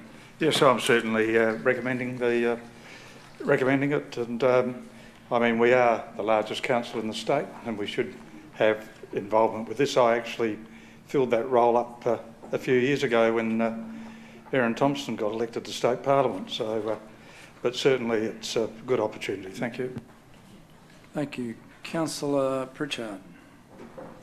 Happy to second the nomination. I think Mayor Weir's been providing an excellent representative on GAROC and in turn on the LGA, both on behalf of Onkaparinga and the regional south councils. I think we as a council, as Councillor Eaton said, we're the largest council, but we need to remember that we're part of a bigger organisation. We need to try and work together more and more often if we want to achieve more as a sector. So I think that strengthening these ties and continuing these ties is really important, especially between GAROC and then the LGA. Thank you. Any questions? No further questions. I intend to put the motion. All those in favour? Thank you. The motion is carried unanimously. Can someone please retrieve the mayor?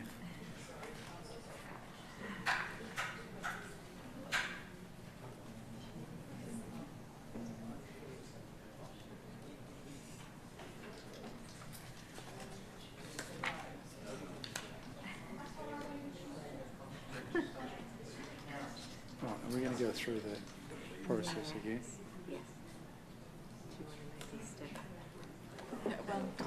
You could get her to go to number 9.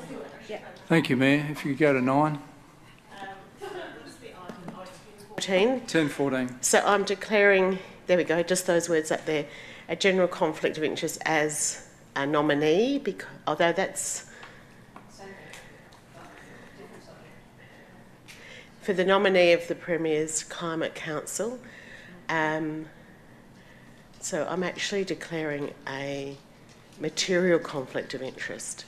That's what I've signed, ticked the box. At the moment, just for your information, it's an expression of interest. It's not actually a nomination. And then the expressions of interest are forwarded to the Premier's Nominations Committee, of which local government is considered one of the categories. And I'm just looking at the staff who are nodding behind me. So I am leaving the meeting. Thank you. Someone to move the motion, please.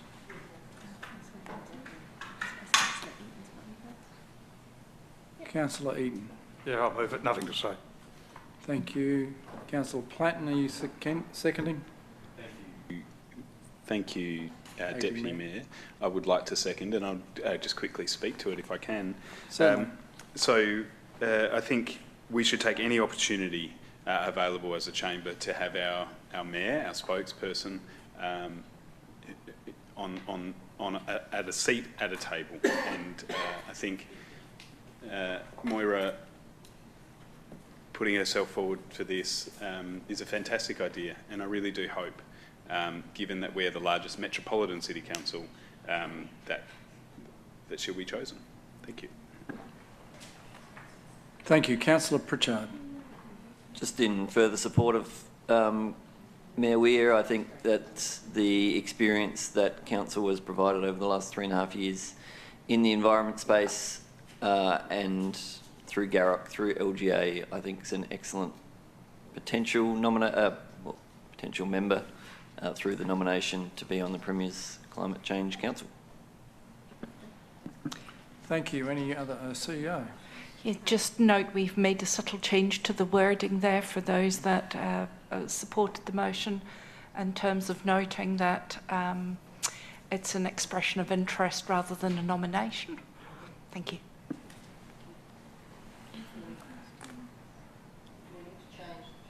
Hang on. Councillor Bell, push a button. Yeah. Yes, thank you. That's a good point. Okay, happy with that. Any further questions? If not, I intend to put the motion. All those in favour? Thank you. That's carried unanimously. Can someone please ask the Mayor to come back? Oh, thank you. Well done, I know. She's tired and unwell. She is, bless her.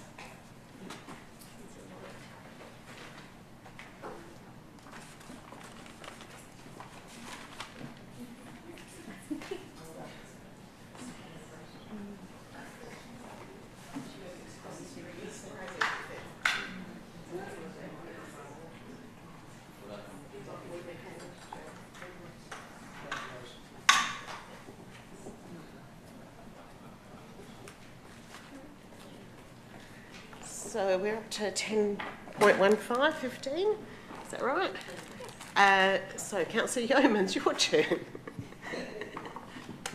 Hang on. There we go. Sorry, just to declare a conflict of interest. This nomination, if I'm successful, does attract a sitting fee for the meeting, so I'll leave the room. Thank you.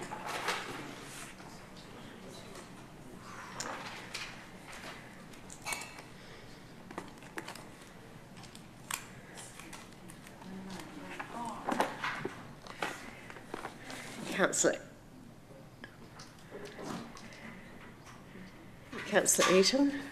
Yes, I certainly support the nomination of Councillor Yeomans. He's been doing the role anyway, and I think it just gives some continuity. Thank you. Thank you. Councillor Dew.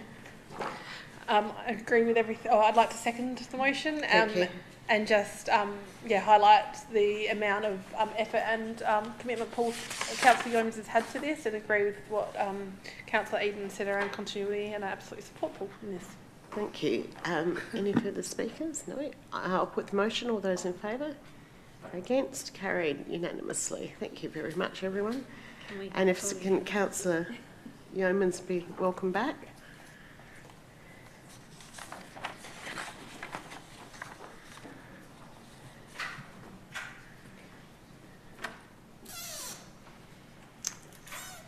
We're now up to item 10.16, 10.16, Councillor and Committee reporting schedule. Councillor Bell. Thank you, Mayor. I'll move the motion as written. Thank you very much. Councillor Eaton. And I'll second it. Nothing to say. Thank you. Anything further? I'll put the motion. All those in favour? Against? Carried unanimously. Questions on notice are now with you, and then we have three motions on notice. Councillor Themeliotis for item 12.1. Yes, absolutely. I'll move and debate. The Noarlunga Centre Interchange is one of the most important transport hubs in Adelaide South. Everyday residents rely on it to get to work, school, medical appointments, to shops. It's an essential service. Our residents should be able to do that safely. No resident should have to decide whether it's worth catching a bus or a train because they're worried at what they might encounter at the interchange. No parent should be concerned about their child travelling through this precinct. No worker finishing late shifts should feel vulnerable simply because they need to use public transport to get home.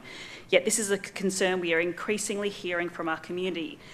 Our residents recently raised with me concerns about the design of the station itself.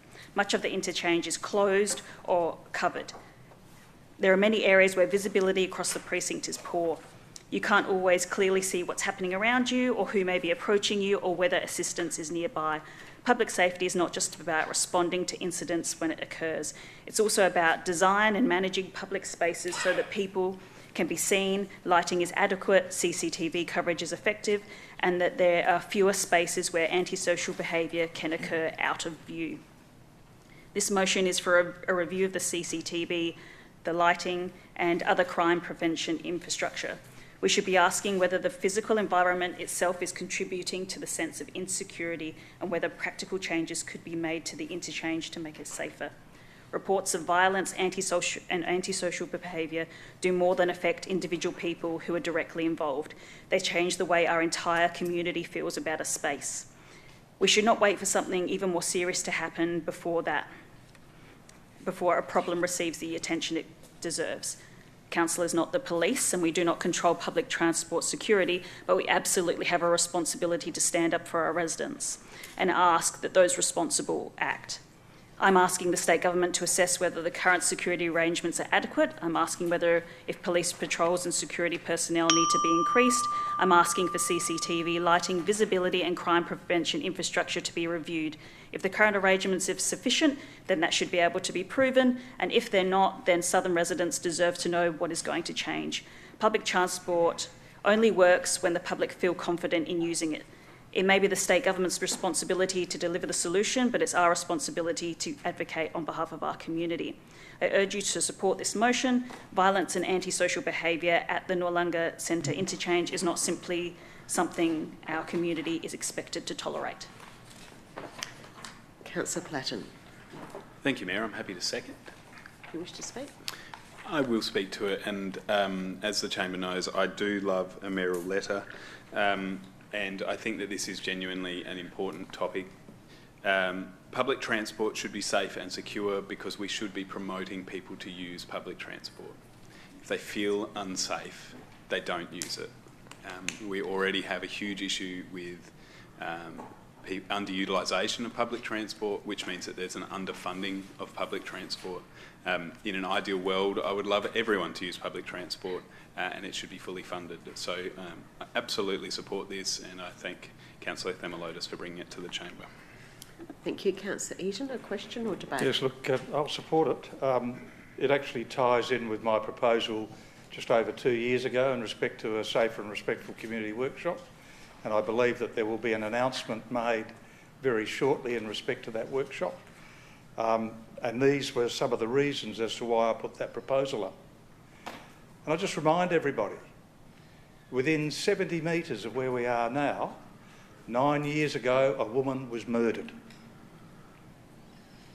And it's a real risk. And you see that sort of behaviour going on in that place. And that's certainly what motivated me, over a whole range of other crime-related matters in the area, to put that notice up, or motion up 2 and a bit years ago. So I think this is one way through it, and it's still, this matter was going to be addressed in that forum anyway when we do it. Thank you. Thank you. Councillor Pritchard.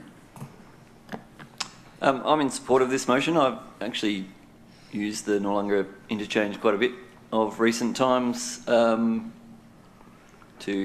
be able to come back to council meetings after working in the city.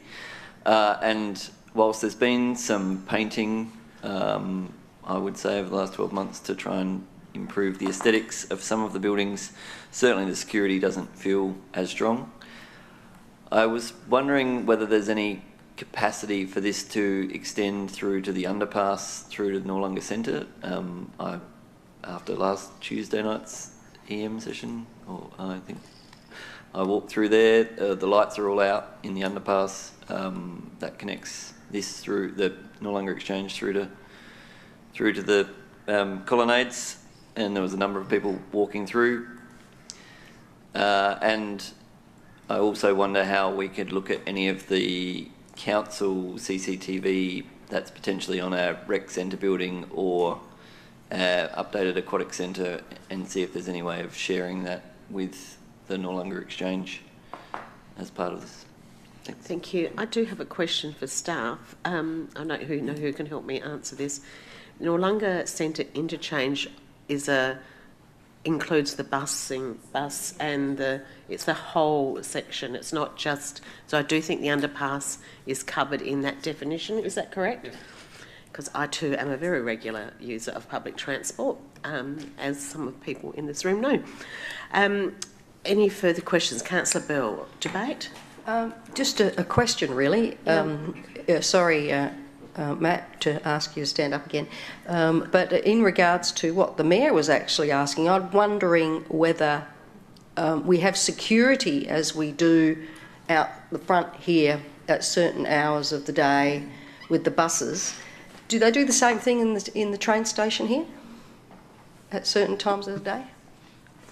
Through the Mayor, yeah, so there's a range of different security and I guess police measures. So there's a dedicated transit team that operate both at the station but also in trains and buses. We also liaise regularly with SAPOL, who patrol those areas, and there is also CCTV, both through state government provision, which is 24-hour monitored on trains, buses, and also the station itself. And then council also have a more passive CCTV arrangement where there is footage collected and made available when required. So a range of measures in place. This would help us, I guess, to clarify that and see if there's any other additional steps that can be taken.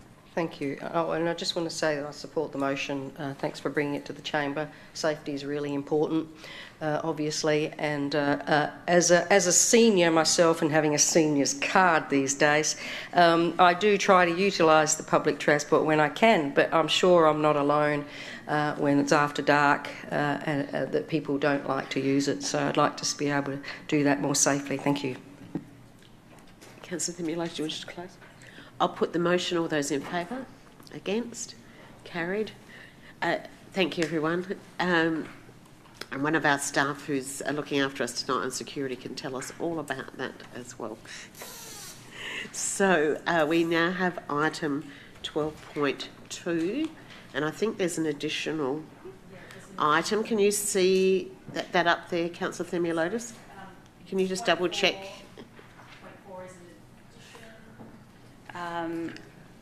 Yes. Is and that what you're expecting? Yep, that's what Okay, great. Off you go. Thank you. For too long, cat management in South Australia has been inconsistent and nowhere near adequate to deal with the scale of the problem. This is not an anti-cat issue. This is about responsible pet ownership. It's about animal welfare, and it's about recognising that roaming and feral cats have a real impact on native wildlife. Minton Farm at Cherry Gardens has been there for decades, caring for sick and injured and orphaned native animals. Beverley Langley and the volunteers at Minton Farm are people who've seen what happens after a cat attack daily. They see the birds, the animals brought in injured, the animals that cannot be saved, and devastatingly, even the native wildlife being rehabilitated at the centre, killed by roaming cats. When wildlife carers who have devoted their lives to protecting our native animals are telling us that strong cat management is needed, we should be listening. And when the issue has become even more important, Australia is now facing the arrival, more than the arrival, of the H5 bird flu. We've already seen confirmed infections in our birds, over 200 in South Australia. Cats didn't cause bird flu, but our native birds are facing a potentially devastating new disease. Surely we should be doing everything we can reasonably do in our power to reduce those threats, and roaming cats is one of those threats. We can make responsible decisions about our animals we own and the ways that cats are managed in our communities. Cats don't recognise council boundaries, and wildlife does not recognise council boundaries. We need a couple of approaches, one being a statewide problem and an approach led by our state, but also looking at what options we as a council can do. The state government has developed a cat management strategy, and I want council, wildlife carers, animal welfare organisations, cat owners and the broader community to have a say on that plan. There is a danger with strategies that consultation slips and implementation gets pushed further away, and meanwhile the problem continues. So this motion is asking for a timeline, a release of the strategy, and importantly, when it's going to be implemented. But it also gives council the opportunity after tonight's deputation to start an implementation process of a bylaw now. We can protect cats, we can protect wildlife at the same time, keeping owned cats safely contained, protected from cars, fights, disease, injury, while also protecting the wildlife around them. Minton Farm and wildlife carers across our community are dealing with the consequences of inaction for far too long. And now again, as I mentioned with the bird flu, adding another pressure on vulnerable wildlife, there's even more justification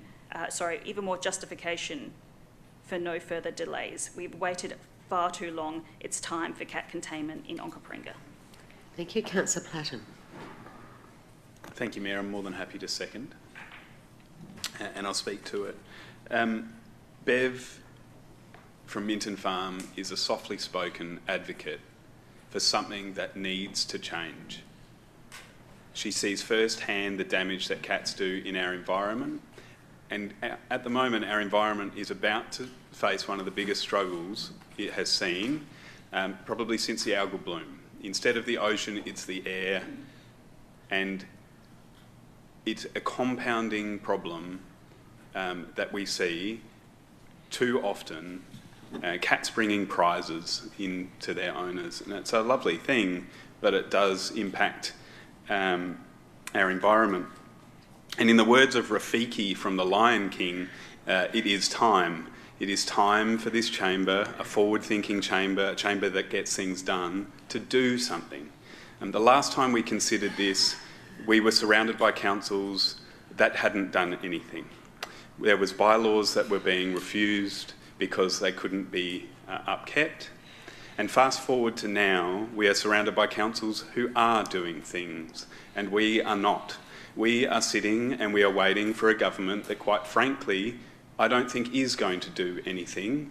And we need to show that 10% of the population, the largest metropolitan city council in South Australia, is going to do something. We need to step out of the box that we've put ourselves in, and we need to have a report. Bev said something that was quite poignant tonight, and it was that if we do nothing for infringement, it's better than doing nothing. And I can't emphasise enough how true that is. If we put a bylaw in, even if we don't enforce it, it sends a signal to our community that it is not good enough to have cats roaming and destroying our native wildlife. I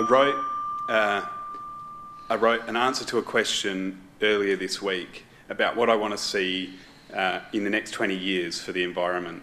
And my answer to that was, in all honesty, what I want is for my children to grow up with birdsong, and I don't see that happening because we have an inaction when it comes to something that completely, honestly, is so obvious to us. We spent an hour tonight talking about the environmental impacts of a motorbike race for 2 days, and yet the environmental impacts of a single cat is something like 1,300 native animals a year. And I don't think we have one incident of a native animal being affected directly by that motorbike race.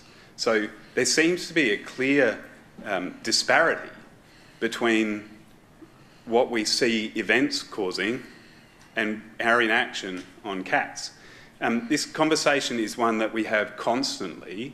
It's a conversation we have with our community constantly. It's something that I want to see Bev achieve something at. I quite frankly want to put Bev out of a job. I don't want her to look after animals anymore because I don't want animals to be brought to her. And the state government have gifted me an opportunity. They gave me another 6 months. And I'm going to use that opportunity, thank you very much, to the Premier, and I want to see action. This chamber is amazing, and I think we can do amazing things. Thank you. Councillor Bell. Thank you, Mayor. Thank you, Councillor Themeliotis, for bringing this to the chamber, and thank you for your speech and also what you've said, Dan. I mean, you've covered it all, really. I don't really need to say too much more. I was going to ask some questions of staff, but I think we just need to get on with the job. And, you know, I reiterate what's been said already. Essentially, if not now, when? If not now, when? We've got a potential disaster that could happen with the bird life. And we've known about this bird flu for many years, and we've been protected up until now. And already we have a number of birds that are dying, and we've got the most in the country in South Australia. And the fact that we have cats that are doing such damage will worsen this particular problem. We won't necessarily be able to save all the cats, but all the birds and all the mammals that could be affected, but we might be able to slow it down so that it doesn't do as much damage as it could. And essentially, it's a bit like the COVID in terms of a lockdown, whatever we can do in a measure in slowing things down that'll buy us time. And this is one thing we can do because we can't do much. We're just waiting for it to come. And this is something that we can do to help slow it down. But we need to also take responsibility for the animals in our care, our possums and lizards and many other little creatures that we have. Public safety, promotion and protection and obligations we have, we need to go ahead with and do what we can and step up. And I think we can, it's just a report to start with, but I think this chamber can do, like Dan said, do a lot. And there's another tick for me. And you know how passionate I've been about cats. And as a former volunteer for Minton Farm, I know the trauma that the community and volunteers deal with. And I'm sure I'm not the only one that watches and shares a lot of her Facebook pages. And I know the trauma she goes through, and it could very well be part of the illnesses that she has that have what she has to deal with contributes to that, no doubt, in my mind. So I support this. Thank you for bringing it to the chamber. Councillor Davis. For the short period I've been an elected member, this topic's been on the agenda. I am relieved to see point 4 added to this motion, and our friends in Taungari will also support it. Thank you, Councillor Themeliotis. Councillor Dew. I wondered, just reading the appetite in the room, if number 4 actually gets us to where we want to go quick enough from an administrative so I'm not making I am making an assumption. So is there a question you would like to put to administration?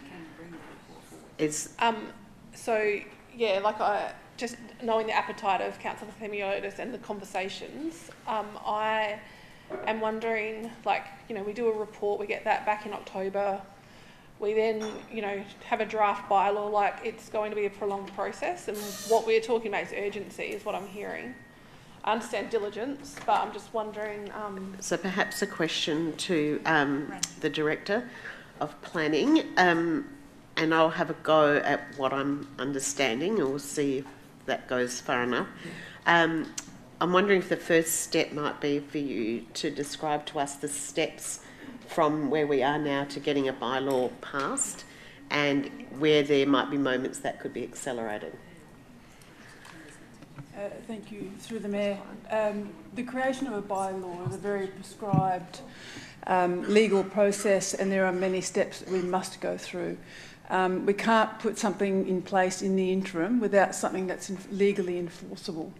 So the creation of a bylaw is council creating its own legal set of rules, like the road rules, except for us. So the process requires significant public consultation with various agencies, the community, reports that come back to council for consideration, and it also requires through the parliamentary process and so on as well. It does involve legal advice and gazettal, so it's quite a lengthy process. You're probably looking at 12 months. Yeah. Yep. To bring it forward to September, when we've already done some groundwork. Through the Mayor, that would be an extraordinarily difficult task for us to achieve. I know we have done significant work in the past, but it's been over a period of years. Sure. Remembering that the manager who is the expert in this recently left us, so we do need to understand this for ourselves, go back to revisit the decisions and the advice and the advocacy that we've done to date, and give you a whole complete picture rather than something that's incomplete and doesn't answer the question that you're asking. I know it's going to be captured, so I could take...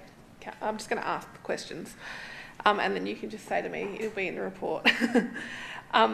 One was just, I asked Bev around an update around the state government process, and I saw that Ian was a member within one of the reference groups, and I wondered what the latest is in relation to the state government's approach to cat containment, or their strategy. Through the Mayor, the state government has indicated that they are preferring a statewide approach to cat management, and they were looking to put out to consultation soon what that strategy might look like. Now that's been delayed through the state, that's already been referenced and mentioned before. We are certainly getting no indication as to when that might be. With tonight's resolution, we would send yet another letter from the council seeking yet another update on where the timeline is for that. When we heard back from staff around some of the implications to a bylaw like this, the RSPCA and the capacity of the RSPCA was a very live issue back then. So I'm wondering where the status is of that. And then also being referred to as an inside of the donut, I didn't appreciate, but maybe a reality. But how the other councils are managing that, given there would be constraints for them as well. Through the Mayor, we have an unusual and very fortunate contractual relationship with the RSPCA that is almost unique to us as a council in South Australia. So they are our provider when it comes to animal containment. They are at complete capacity when it comes to cats and dogs. They are not accepting additional cats, and that's one of the problems that we come across is we may have a bylaw to enforce, but how do we practically manage that? So that would need to be a live and ongoing conversation with the RSPCA. There would obviously be, presumably contractual discussions around financial obligations and increasing significant costs in what that might look like if they're prepared to accept them and so on. With respect to the 5 or 6 councils that surround us that have now have bylaws, I would need to take that on notice. I'm actually not sure of that, to be honest, and I don't know if that's entirely true. I would need to check that and take that on notice. Yeah. Thanks, Renee. Just my final kind of question is around the comments that, Minton Farm, we all heard what Bev and the volunteers shared there, and the state government process, so their desire for action, which is, and then the state government process and why is there hesitation, I guess, for us not to act when we've been waiting so many years for action? So to clarify, the question you're asking is what has our hesitation as a council been in proceeding with the bylaw? Yeah. Because we consider the decision had been made by council previously that a better holistic, comprehensive approach to cat management needs to be statewide, not reliant on individual councils with individual bylaws who have had varying degrees of success, enforcement and outcomes in the communities that they enforce for. Thank you. Only to say, I'm just going to debate, really, is to support the motion. I really like the fact that, I guess, a mayoral letter is an action, but it isn't the action maybe that we collectively want to see, not speaking on behalf of anyone else, for our city, and to take that next step in this would be important, I think. Thank you. Councillor Greaves. Thank you, Mayor.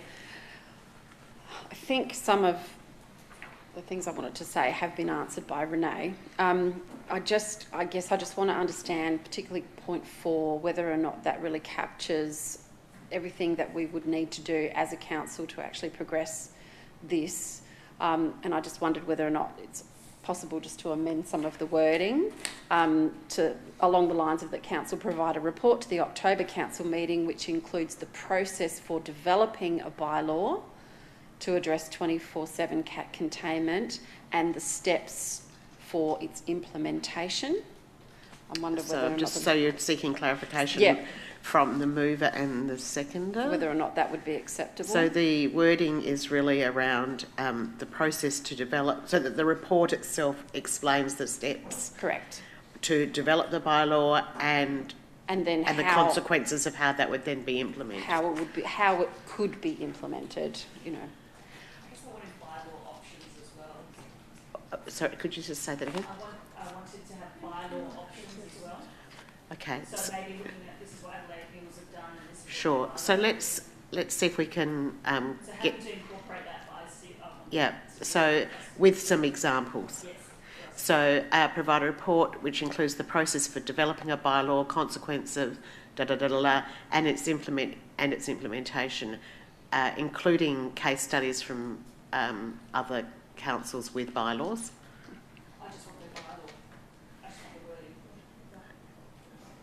Oh, okay. With yep, of how it could be implemented, developing a bylaw, consequences of how it could be implemented, and its implementation, including bylaw with neighbouring councils.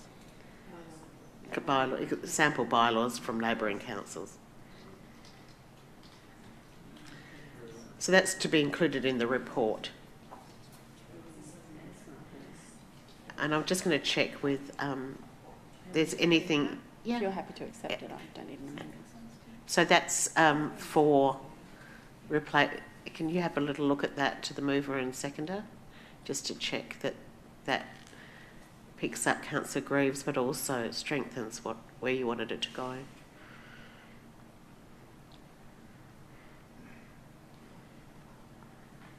It's just a bit clunky. I'm not sure. You're not sure? And the consequences, no, I don't think that's needed. Development of a bylaw. And its consequences. And its consequences. And it's not the, yeah. Yep. And how it could be. And how it could be. And how. Yep, that's it. Yeah, it's better. Councillor Themeliotis, would you like to just review that? And then Councillor Platten.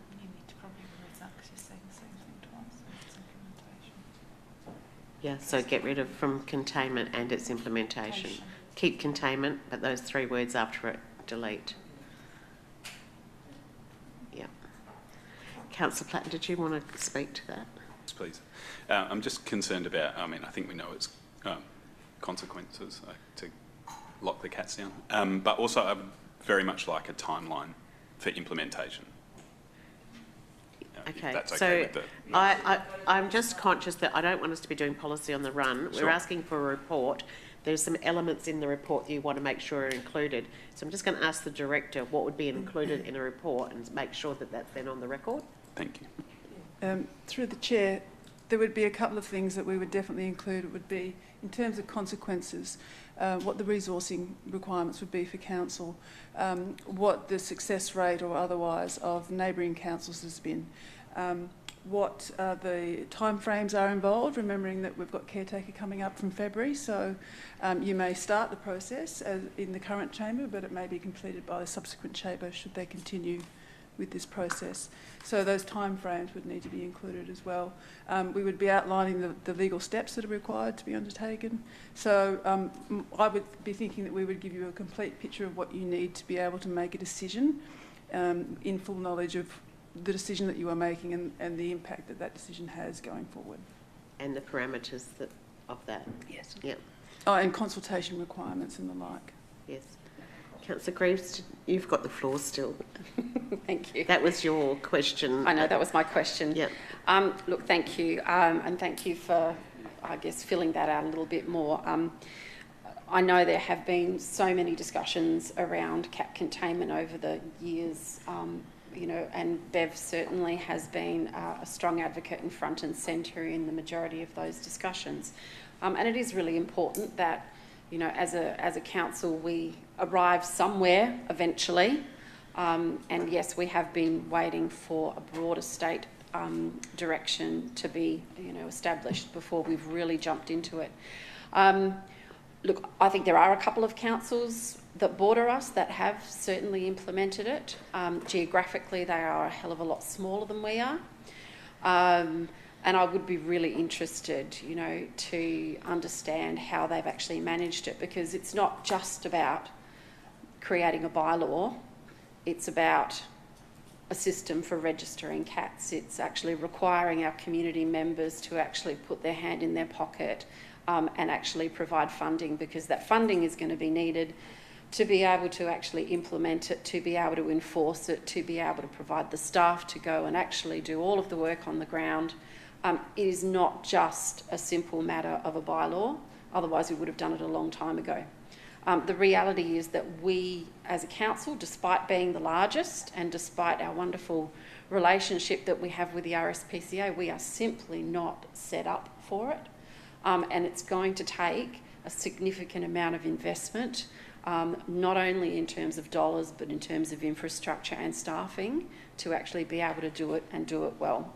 Do I think it is the next logical step? Absolutely.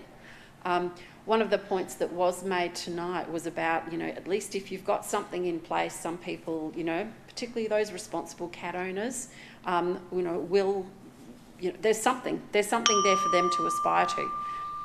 It's not the responsible cat owners that are the problem, largely.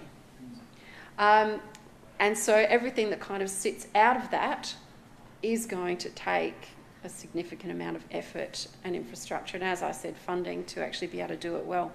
I think it's really important that we understand the process. It is a long one, but also what the implications are going forward in terms of our budget and our ability to actually be able to undertake that enforcement well.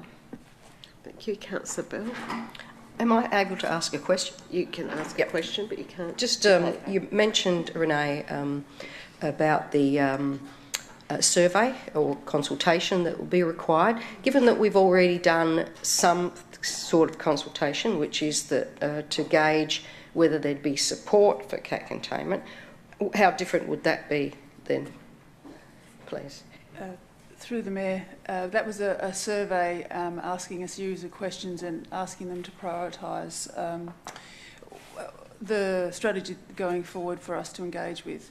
The consultation process for bylaws is prescribed, very prescribed by the legislation. I can't recall off the top of my head what the period is, but there are minimum requirements in terms of processes that we have to go through. So I can't talk to that specifically, but it's different than the survey process that we went through. I might also add that a bylaw does not deal with a very significant portion of our concern when it comes to unowned cats, which is where we see a lot of our nuisance complaints coming from, because without owners we have no one to enforce, and that isn't solved by the implementation of a bylaw. Thank you. One other question. Have we ever advocated and asked the LGA to... yep, you're about to answer it. Through the Mayor, yes, we have. On several occasions, we have worked very closely with the LGA to encourage them to advocate for councils on council's behalf and look for a strategy that is statewide for all councils to be able to. And that's included a motion that going to a conference, or? You're testing my memory now, but yes, we can certainly provide that information in the report that comes forward. Thank you. Councillor Davids. Can I also ask a question if I'm invited? Yep. I think I just want some clarification around the trigger that would happen if we go down this road and then the state government does come up with an answer. Do we bring it back to the chamber to stop this process, or are we bound to go through the process still, or where's the sort of triggers along the way? That's a very good question. I honestly don't know the answer to that. I imagine that there would be two processes running parallel whilst we understand what the state strategy is, remembering it's only a consultation. So we could foreseeably have a bylaw in place potentially before any statewide strategy is finalised. Councillor Themeliotis, do you wish to close debate? I'll put the motion. All those in favour? Carried unanimously. Thank you, everyone. And we now have item 12.3. Councillor Pritchard. Just declaring a conflict of interest. Thank you. It's a general conflict of interest. As I am a member of the Audit and Risk Committee, I intend to stay in the meeting to debate and vote so that I can share my experience of the ARC. Thank you. Councillor Yeomans. Yes, same as Councillor Pritchard. There's declaring the conflict of interest. I'm a member of the committee and I will stay, debate and vote, and hopefully can speak to the more experience and better inform the elected members. Thank you very much. Councillor Themeliotis. Can I start with one question? Go ahead. Can I get some commentary from our CEO on her thoughts on the notice of motion?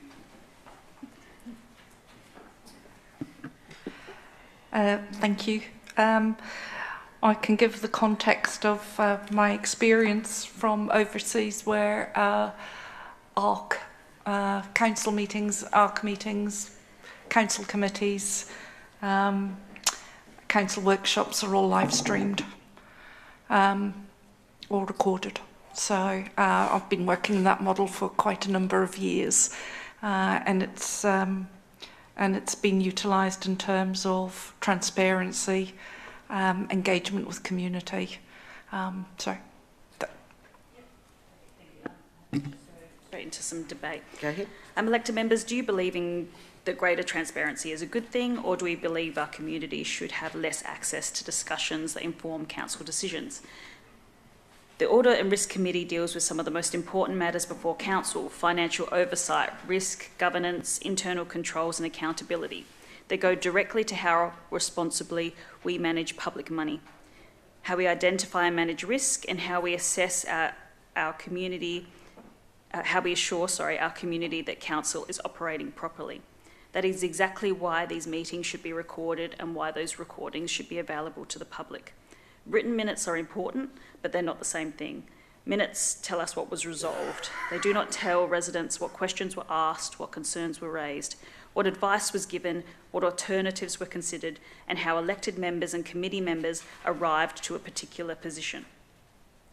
In 2024, Council resolved to remove that access, and I believe that that was the wrong decision. This motion gives us an opportunity to correct that, and in light of Council's decision tonight on live streaming, it makes sense. We should be very cautious whenever we make a decision that reduces public visibility of council business. The question should not be, are we legally required to provide this level of transparency? It should be, if we can provide it, then why wouldn't we be providing it? This motion doesn't suggest that confidential items should suddenly be broadcast publicly. Where the Local Government Act permits, the matters will be considered in confidence. That part of the meeting will remain confidential. This motion restores access to the parts of these meetings that are already in open public. If the meeting is open to the public, I see very little justification for making it harder for the public to know what's happening at those meetings. Our ratepayers fund this council. They fund the services that we deliver, and they carry the financial consequences of decisions we make. They are entitled to see and hear how questions of financial management, governance and risk are being examined on their behalf. Recording these meetings also protects council. It provides an accurate record of what was said. It gives residents the opportunity to hear the discussions for themselves rather than relying on second-hand accounts, and demonstrates this council has nothing to fear from scrutiny. Good governance and accountability should be visible. It should not. I do not believe there is a compelling case that's been made for taking these recordings away from our community, and I do not believe there's been a compelling case for keeping them away now. This is an opportunity to restore a simple but important transparency measure. I urge elected members to reinstate the recordings of the Audit and Risk Committee meetings and send a clear message to our community that when council business is being conducted openly, that it should be. Councillor Fisher. Mayor, I also support this motion. Are you seconding the motion? I'll second it. Thank you. And I support this motion because it is fundamentally about transparency, accountability and public confidence in council's governance processes. The Audit and Risk Committee occupies a unique and important position within council's governance framework. It provides independent oversight and advice on financial management, risk compliance and internal controls.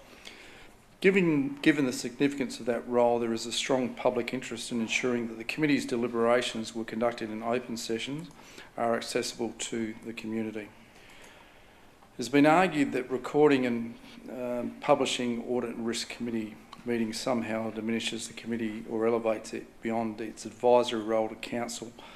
I listened to the debate or the deputation, and I respectfully disagree with what he had to say. Recording a meeting does not change the committee's powers, functions or status.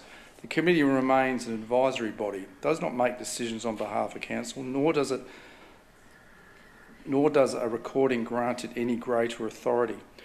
A recording simply provides the public with a more complete and accurate account of discussions that have already occurred in a meeting that is open to the public. In fact, transparency reinforces the committee's role rather than diminishes it. Residents are entitled to understand not only what recommendations are ultimately made, but also the considerations, questions and expert advice that inform those recommendations. Minutes record outcomes, and we heard again from the Deputation tonight the limitations that the Chair, the presiding member, saw with those. But they inevitably cannot capture the full context of a discussion. Recordings therefore complete the minutes rather than replace them, or complement them, sorry, not complete. The suggestion that public access to recordings somehow places greater emphasis on committee deliberations and council deliberations is also difficult to sustain. Council meetings themselves are recorded and made publicly available. Extending the same principle to the Audit and Risk Committee simply applies a consistent standard of openness across the organisation's governance structures. Importantly, this motion does not compromise confidentiality. Matters that must be considered in confidence under the Local Government Act remain protected. The proposal only restores recording and publication of those parts of the meetings that are already open to the public.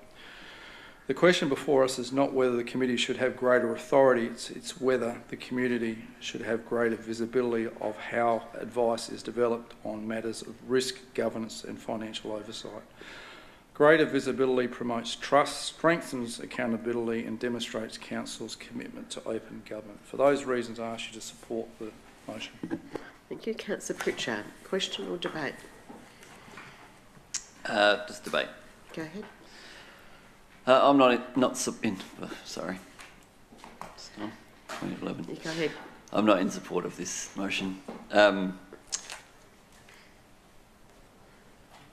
guess as a member of the Audit and Risk Committee for three and a half years, and the progression that the committee has had in that period of time around effectiveness, and I think that's more important. Well, I think the effective nature of the committee is more important than filming the committee. Transparency has been mentioned quite a few times in the two debates so far, and the Audit and Risk Committee meetings are open to the public. The agendas are published. People know what we're going to go and talk about. So in that respect, I'm not sure what that debate is trying to say. The difference I've noticed in the Audit and Risk Committee since we moved from this room into the room next door is that it's not a question and answer engagement anymore. In here, we would have a person standing at the lectern and the members would ask a question, the person would sit down and someone else would come up, and it's very transactional. And for mine, the effectiveness has improved significantly since everyone is sitting around a table having a discussion around the topic that we're trying to talk about. So, you know, our terms of reference are something that is important to understand, and there is a lot of reviewing and discussing of activities. I think we talked recently about how we can strengthen the terms of reference to get more out of the Audit and Risk Committee, and I think that's certainly an important step because there are more activities the Audit and Risk Committee can do to support Council. But I think the activities we're currently doing in terms of reviewing audit statements, both from the external and the internal auditor, reviewing the financial statements to provide updates for the budget reviews,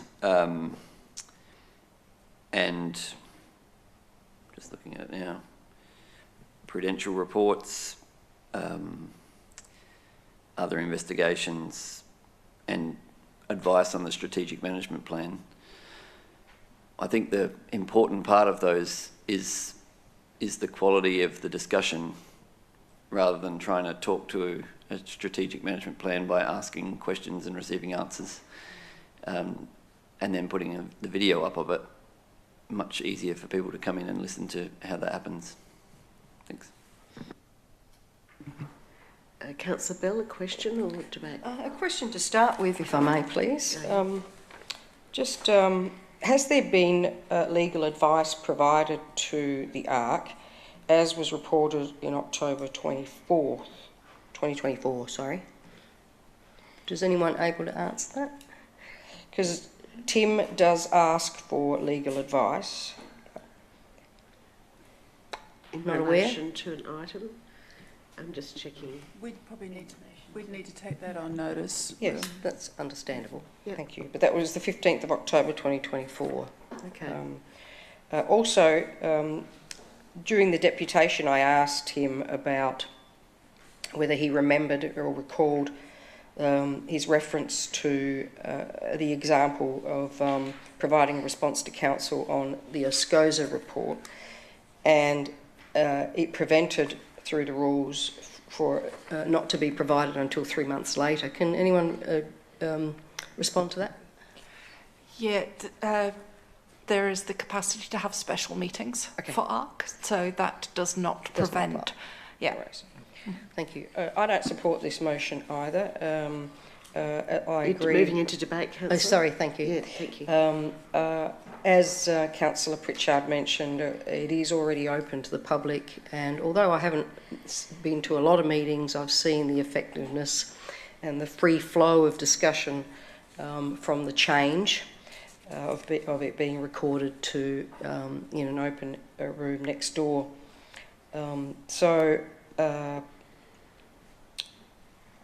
Yeah, I've just seen the effectiveness, I suppose, and the quality, as was mentioned. So I don't support it, sorry. Councillor Yeomans. A question or debate? No, it's going to debate. Thanks. Yeah, I guess all I can do is reflect on the experience of the last 3.5 years as a committee member of the Audit and Risk Committee, and I certainly have concerns about going backwards on what we've done before. When I arrived for my first ARC meeting at the start of this term, I assumed the meeting would be held in the back room there, where we have our EM sessions. I assumed reports would be discussed amongst the members of the ARC, with staff being available for questions and comments, and recommendations and advice to council would be detailed for elected members' consideration. I couldn't have been more wrong. The meeting was held in this chamber because it needs to be held in the chamber if it's going to be recorded. The chair sat at the front with governance staff, the administration sat opposite, and two of us, because there's 5 on the committee, 2 of us sat either side of the chamber. The meeting was conducted formally, similar to what we're doing here in council meetings. This process was something the independent members who had previous experience with other councils, ARCs, had not encountered. It didn't take long to see how sterile and stifling the meetings were, as you could imagine. Was I keen to ask dumb questions or seek information from staff that some members of the public would consider I should have known, in the knowledge it's being recorded? You can get a lot of value from asking a dumb question, but knowing you may be the subject of public scrutiny and ridicule, human nature dictates keeping those to yourself, I guess. Fortunately, the council approved the change of the meeting procedures of the Audit and Risk Committee to less formal and not being recorded. Since that point, the meetings have flowed more constructively amongst the group, and the interaction with the staff has increased. Importantly, this council, and the community for that matter, are the beneficiaries of the quality advice that has been presented for council's consideration. And I respect what the question to the CEO and her experiences.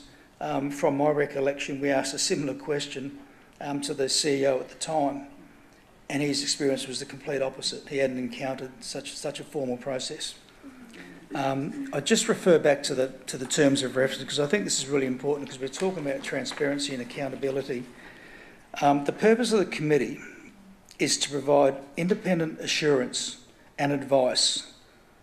Independent assurance and advice, not decisions, to the council on accounting, financial management, internal controls, risk management and governance matters. The decisions that are made are here and they are recorded for the public to see. And the recommendations just form the basis for that discussion and that debate and those questions. So my concern, if we go down this path and we start recording it, yes, as the chair of the committee mentioned, life will go on. But my concern, and I can talk from the experience of working in both environments, that you may not get the quality of advice that you're getting at the moment. So if you're comfortable with things as things are at the moment and the advice you're getting, it's simply because the conversations and the discussions on the reports flow a lot more informally. A lot of questions are being asked, a lot of interrogation being made, and at the end of the day, I think that's what's making the ARC and the advice that you're all receiving that you can consider and make decisions on a lot higher quality than what you're most likely going to get if those conversations and that procedure is stifled by recordings. Thank you. Councillor Davis. Thank you, Mayor. Just debate. I'm not in support of this motion. I'm very much in support of the members that are doing the job. They are not a decision-making body, but a supporting body that bridges their expertise and our skills as elected members. They are an advisory committee and we are looking for more connection, not less, and more open dialogue between the ARC and us as council. I don't feel the recordings of the meetings are in the best interest of this committee. Thank you. Councillor Greaves, question or debate? Just a bit of debate, thank you. Look, I'm not going to say too much. I think a lot has been said and I certainly don't agree with this motion either. I think when I think about the value that we are getting from our Audit and Risk Committee is definitely evident now, more so than it ever has been. The participation of the chair and other members in some of our elected member sessions, I imagine, is much like what an Audit and Risk Committee meeting represents, in that there is a free flow of discussion and advice and debate, and that really does add value. We're elected, to make decisions, and yes, we should be, placed under a different level of scrutiny. These are members of the public per se. They are remunerated. They bring their professional hats with them and they bring years of experience and knowledge. I really want to be able to make sure that they are supported and that the conversations that are had around the Audit and Risk Committee meeting are able to continue uninterrupted by process. Thank you. Councillor Themeliotis, did you have a question or you can close debate? A question, please. Council tonight have endorsed live streaming. Now, I understood some of that process would be starting to record committee meetings or workshops. Can I just understand if that is something that we're going down that track as well, and if there would be the ability from a different room to record? I might need to check, but I understood the motion was only for council meetings. Yeah. But is the intention? There was no other motion before us. Okay. All right. No. I'm not good at. I will absolutely. Imagining the future. I'll absolutely leave that there. Okay. Elected members, I'll close. Thank you for the debate. Look, the chair said himself, he's not going to sweat it, whatever the decision is tonight. One thing that jumped at me is the Audit Committee have made some public statements which gave a high level of scrutiny on the elected member. Our budget was precarious. That went all over the media. Now, what I did as an elected member is I went straight to the minutes because I wanted to go and understand that background. Because if I'd gone and understand that background, and I'm only hearing this from hearsay, the here and there was actually discussion about all the work council have already done. It is precarious, but council have done a lot of work. That actually changes how it's sold publicly. But that wasn't available because there was no recording. So then the elected member is scrutinised for being in a precarious position, whereas if we could have gone back to those minutes as an elected member and watched them, we would have understood actually the full story was a picture of where council have come and where we are going. And if a resident can see that, from an expert in their field, from someone who is auditing council books, I think that instills a level of trust. And I think that's really important. I think that it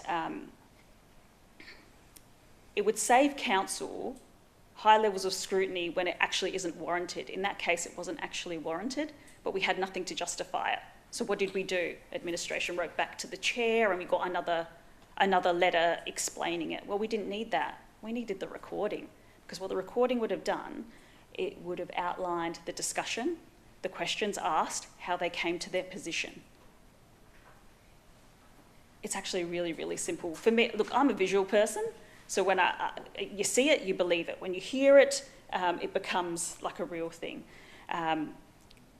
Going down this route and continuing on with very brief minutes, we're going to open ourselves up. So it was about protecting council as well as being very open with our community on what's being discussed. Elected members, I hope you would reconsider in light of other decisions made this evening. Thank you. I'll put the motion. All those in favour? Against? The motion is lost. Calling a division. Councillor Themeliotis has called a division.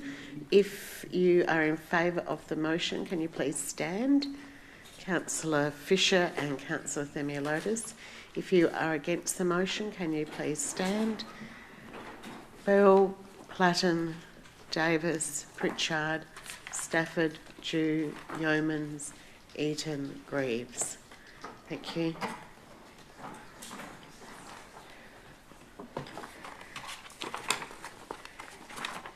There are no petitions, no urgent business, no further confidential items.